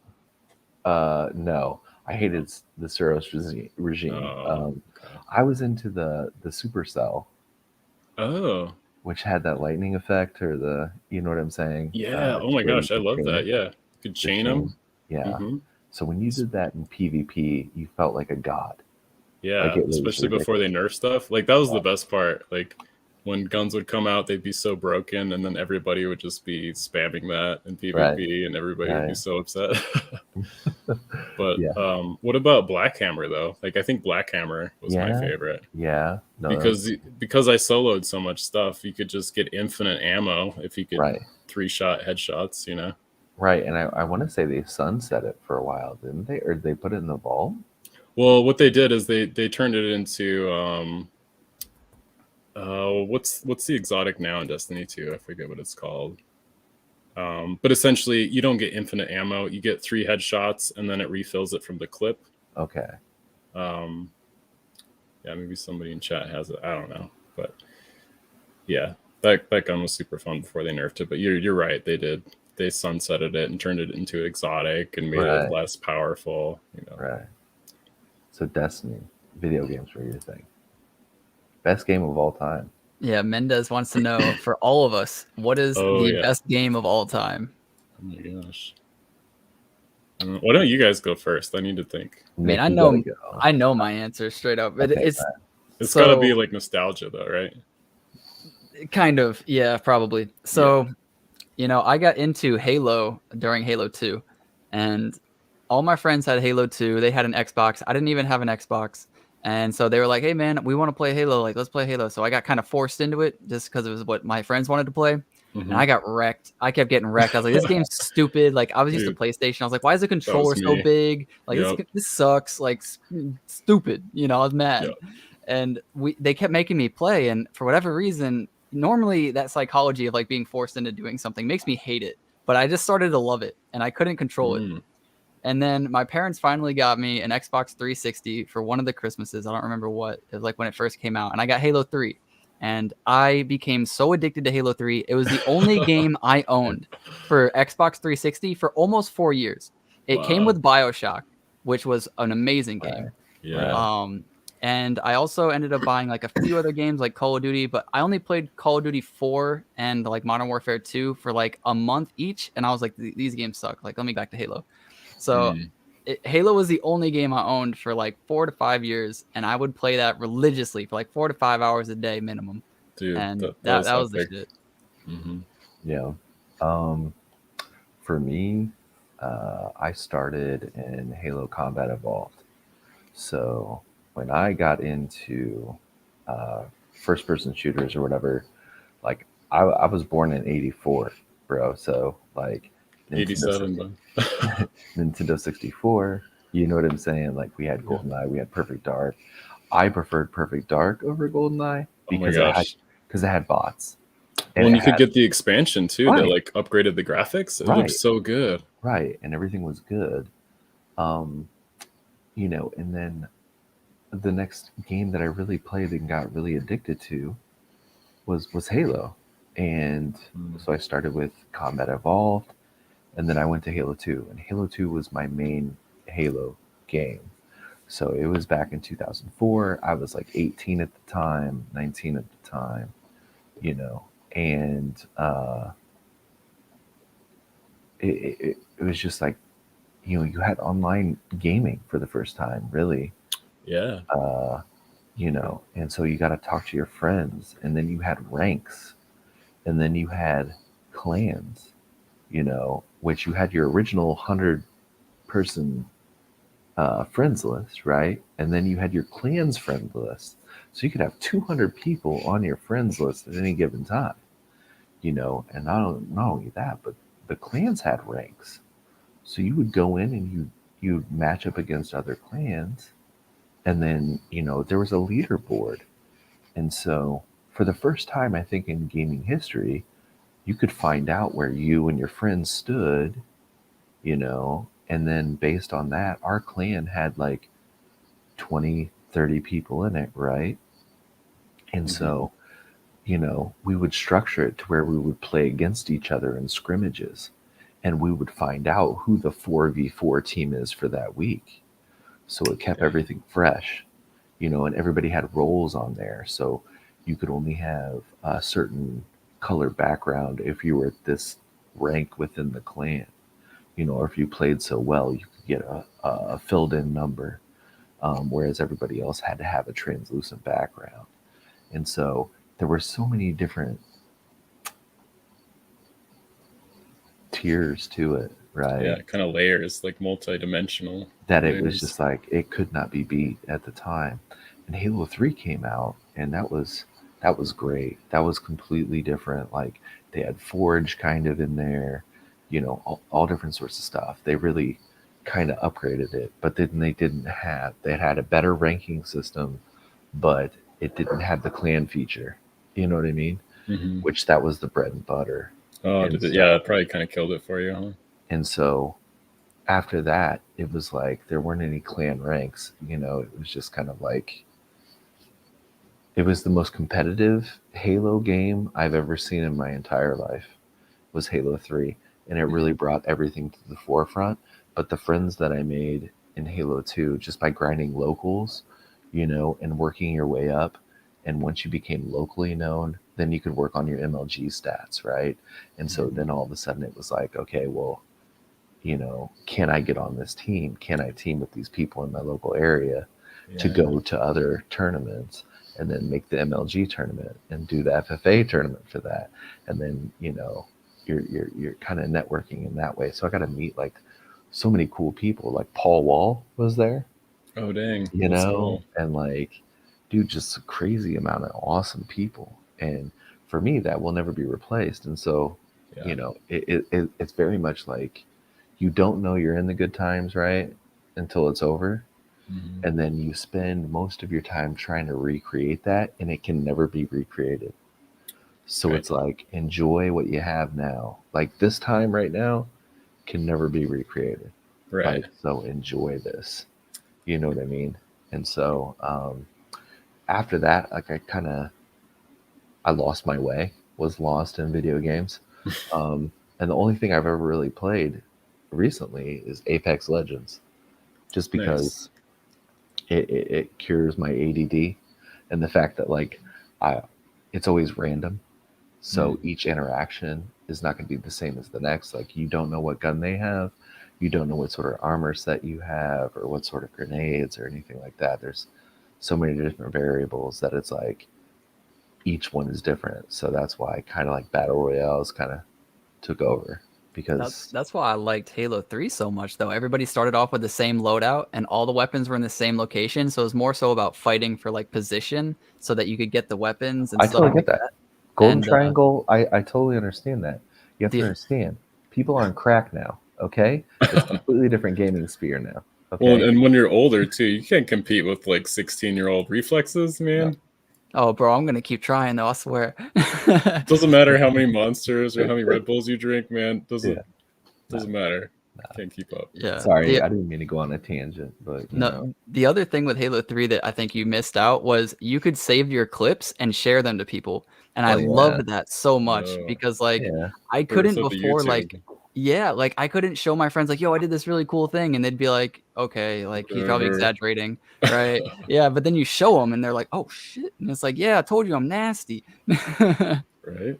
Yeah, I get it. I get it. Yeah, and that's true. And I do like that, the fact that like Bungie put that things to the forefront. Um, they did a really great job at that. Like I always loved Bungie, except for the fact that they made Halo Reach, which is an abomination. There's always got to be one of those, though. You know? Right, right. And then they came out with Destiny, and then Destiny 2, which were great. Like for me, it's like I've never been more awestruck in a game than I did with Destiny and Destiny 2. I mean, Right. like they had some moments where it was like, dude, how did they do this? Dude, super Like, epic. seriously. Like the raid with Oryx. Oh my gosh, so Right. insane. Yeah. Or just I remember staying up trying to find out where Zer was that week. I know. You know Yeah, what I'm dude. saying? Well, and just that mechanic too of being excited that it's Friday because Zer's gonna have something potentially cool, and then the sad thing is that could affect your day, right? Right. Like if he had something cool and it's like, you know, it's a good day, but most of the time he just had a crap, you know. Yeah. Then it's disappointing, but yeah, no, I think both of you guys are touching on kind of like the nostalgia and community aspects, right? Like I think that's what we miss, and again, like that's kind of what inspired me with Pendulum, right? It's like that feeling of being a kid again, and there's so much joy in that sphere, especially when video games were so new.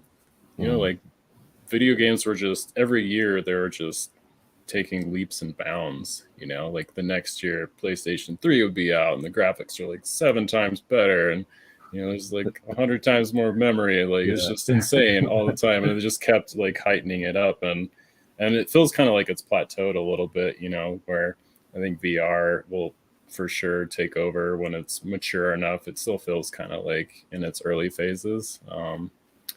But yeah, so I think for me, I think the game I played most consistently and just the most overall was WoW.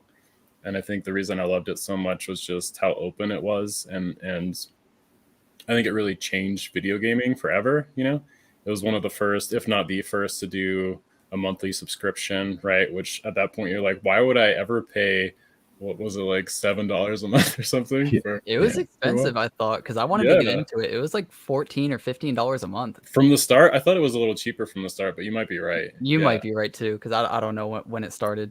Yeah, it was started early 2000s, I think, like if not 2000, around there.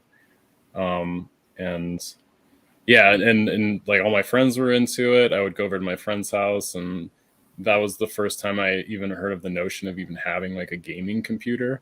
And that was in the days when Alienware wasn't with Dell. You know, Dell hadn't bought them out, so they were actually legit. And I think I actually got the last Alienware before they sold to Dell, which I was stoked about, just because they were so cool. Like they just looked so rad. You know, you have your gateway computer that has the moose prints on it, right? And then you have a freaking Alienware that had all these LEDs on it and super slick and clean and had a cool alien logo on it with eyes lit up. You know, I was so stoked on that. So yeah, so it got me into like computers more, you know, which has fueled my career. Like, and I don't know, there's just always something to do in WoW, you know, and now there's so many expansions and there's almost like too much to do.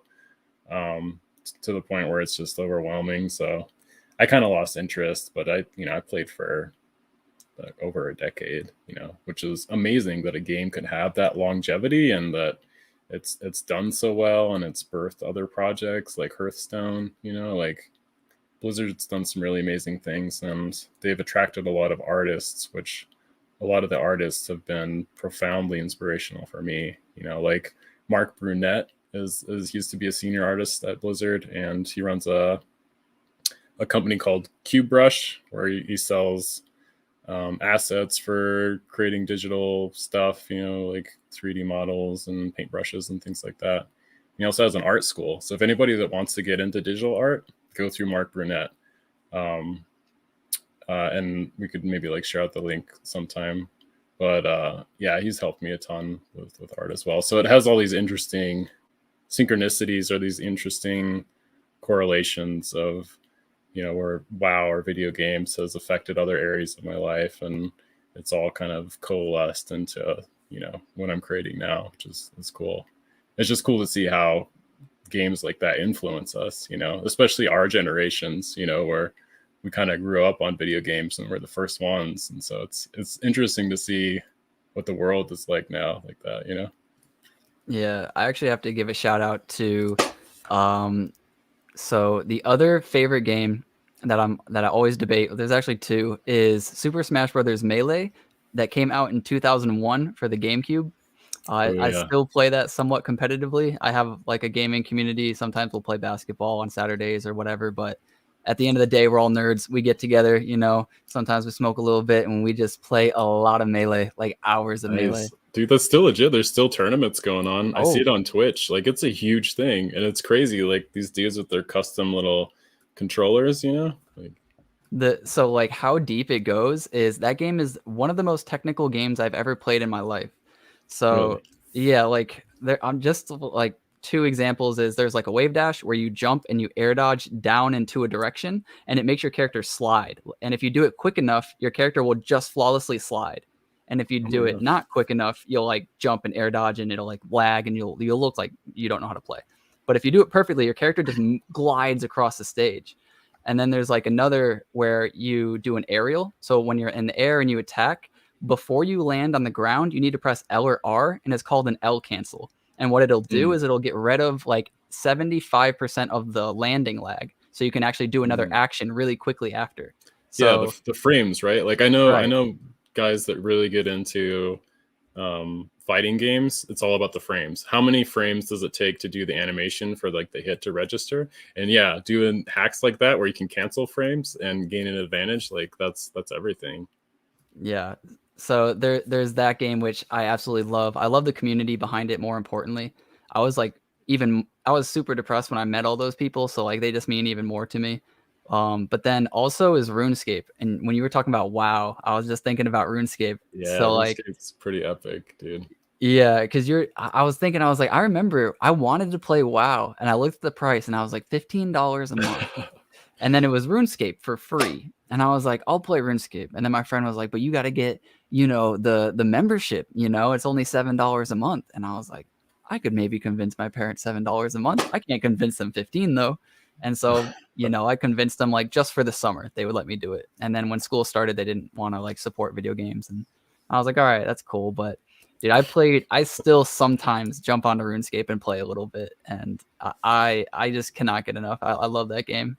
Yeah. Yeah. Those nostalgic vibes, man, are so good. It's good for us too, man, to feel like a kid again. And I think mostly our generation gets shamed for playing video games being older, but why?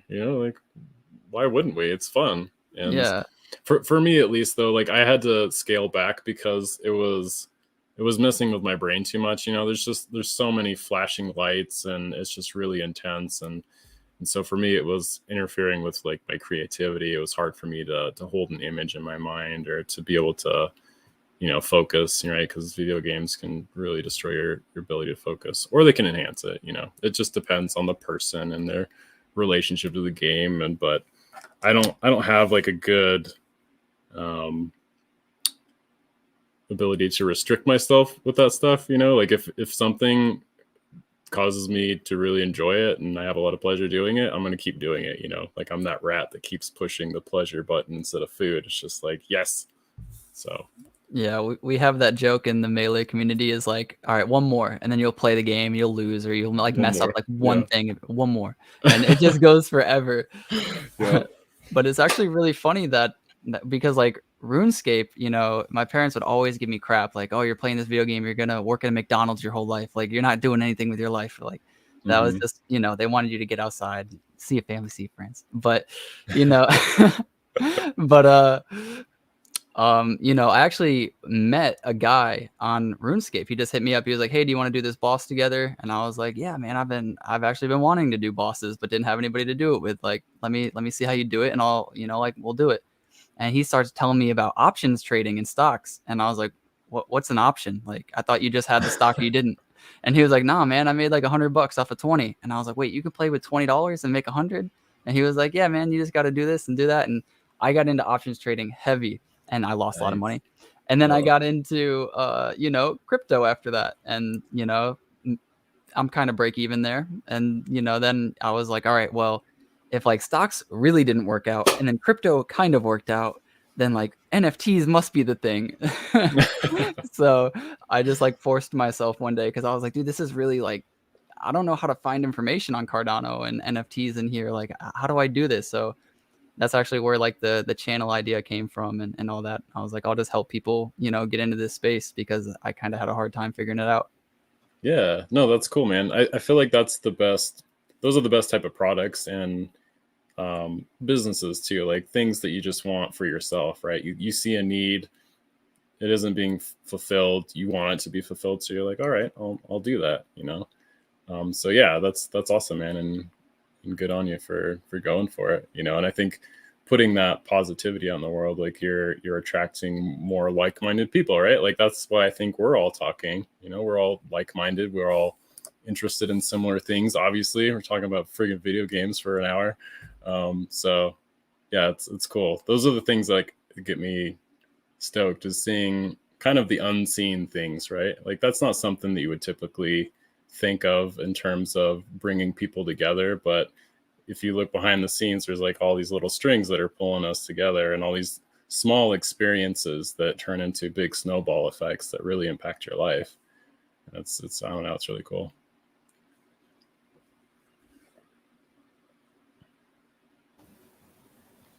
So yeah, I'm trying to think of another question that I had lined up. It is eluding me for some odd reason right now. But yeah, so we went over what was next. CNFT Con. Have you made any sort of decision about that? In Las Vegas in October? Right. Yeah. Yeah, I mean, I need to get on the ball and seeing if I can get into that. I don't even know where to start with that, but yeah, I mean, I'd be into it. I know there's a couple people in our chat that are going, so it'd be super cool just to meet people in person and have some swag, have some prints and sign some stuff. I think that could be really cool. But Yeah, so definitely want to. I need to hop on the ball and get down or get into the details and get it going. But yeah, so far I haven't looked into it yet. Gotcha. Okay. Are you guys going? Yeah, I'm going for sure. Yeah. I actually convinced my parents to go too, so I'm probably going to be sharing a room with them because my mom loves to gamble and my dad loves to support, so he's going to come. So I Nice. think it'll be cool. I don't know if they're going to be like super into all the CNFT stuff, but they'll probably like come check it out for a little bit and then go like ditch us to go, Go gamble gamble somewhere. Yeah. Dude, how hilarious would that be if you had like your parents like sitting in dressing up as like old people, right? Interviewing all these like NFT like creators and stuff like that. Just like Yeah. asking them questions like, what are you doing here? What did you do in your spare time? You know what I mean? What is NFTs? Right. Explain What NFTs. does blockchain? Right. Yeah. Oh my gosh. It took me literally like an hour using my phone, showing pictures and, Discord and things, like trying to explain to my parents what I actually do. They're like, that's great, Michael. You're doing great. They're just happy that I'm not starving. They don't really Right. care exactly how I do it. But yeah, it's just, Yeah. it's funny. I think my dad gets it. He understands the value of crypto and what's going on and how it all kind of works. But my mom is so anti-technology, so she's happy, but she's just like, nah. Yeah. Yeah, I have this idea.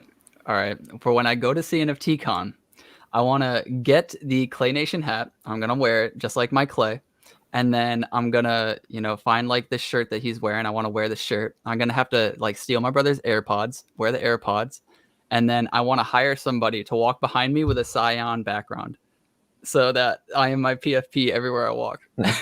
Oh my gosh, that's Just amazing. just attach it. It should be. Yeah, I could too hard. attach it. Yeah, get like Yeah. a pole like sticking out of my back and then going up, and it just Right. holds the paper. Right. I thought about now walking to the venue while that's happening in the wind. I have a feeling it'll get destroyed. Oh no, you'll be fine. You'll be fine in Vegas. Like it won't be that windy. Don't quote me on that, but it won't be that windy. Well, That's it'll fair. be October. Yeah, Yeah. probably not. It's usually really windy in spring, pretty much everywhere. Like right now, I don't know if it's the same for you guys, but it's so windy here. It's crazy. It's sunny. It's sunny here. Sunny and 30 degrees out. So yeah, welcome to Indiana, bro. Right. So yeah. But yeah.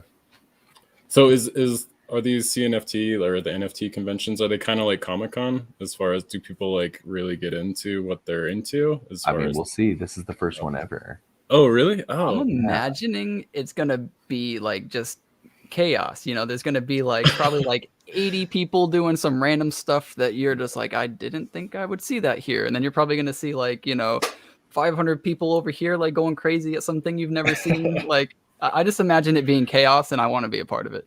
But nice. I think we as a community have to get Charles to show up. You know what I'm saying? To kind of legitimize it. Yeah. Kind of, but also it's the same thing as like it's a gathering of Cardano people. Yeah. You know what I'm saying? And so I think not to necessarily legitimize it, although that would help, right? Yeah, I'm not saying it's not legitimate, but in terms of like perception, right? If you have the founder of the currency, right? Like here it is. That says a lot. That says a lot about how they feel about the community as well, too. So that right. Totally, that'd be awesome. So, and plus, eventually, he's going to release his own NFT. You know what I mean? Mm-hmm. He's already, as far as I know, he's developing a game. Oh, cool. Or he's in the works of developing a game. The Charles NFT, the literal CNFT. Yeah. And so the most OG CNFT. Yeah, I think for him to show up at something like that would be huge, because normally he's at these like events with like well-known people, and you have the Vitalik Buterins and other things like that, and then all of a sudden he's doing a Twitter space with Snoop Dogg and then Clay Nation. Now I think it's more of a reality than any other time. Like is it possible? I think we as a community just have to extend our offer out as a community, right? As a subsect of Cardano, we gotta extend that branch out. I mean, they have what was it? The Snow Punks, and I know another project, Cardano Village, I think even hit him up to talk about their project, or he talked about their project or something. But I feel like if people have his address and people are sending him NFTs, each one of us should just make our own NFT that's just like a billboard, basically, that says like go to CNFT Con and just spam him, just spam the hell out of him. Right. It's Just not very subtle, though, is it? Oh no, not at all. We got to get it in front of him. Everybody send one. yeah. Oh my gosh. So, but man, I gotta use the restroom. Are you guys? Are we going further? Are we? I'm cool to end it here. I know it's a you. bit late, and you got work tomorrow, and I got to I have do an have work. early morning as well. So I do have work in like 5 hours. So yeah.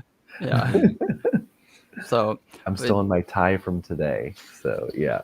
So you don't have to change though. No, Just just just sleep in that and go straight to work. got it. It's like a horrible idea. Just do like one line before you go to work, it'd be fine. That's it. But no. Yeah. So thank you, Cosmo, so much for coming out, man. Yeah, no, thank you guys for having me. It's been so fun. Like I didn't even realize it's been 2.5 hours. It just feels like 15 minutes, you know? So yeah, dude, let's do this again. I want to get into the stuff you wanted to dive deeper into, man. Like it doesn't necessarily have to be NFT stuff, though I'm super happy to talk about that. So. For sure. Yeah. Yeah, I would be cool to have even like maybe like a group thing with like a few artists or projects and have us just all talk. I think that would be cool. Yeah. Oh man, that'll be super fun. Just talking about art with other artists, and because everybody does things so differently, you know. And I love seeing that. It's cool. Yeah. Yeah, we'll make it happen. Word. So, all right, guys, this has been an amazing podcast with Cosmo Art. But remember to get outside, see your family, see your friends. We're here to make more money so we can spend more time with them. Until next time, guys. Peace. See you guys.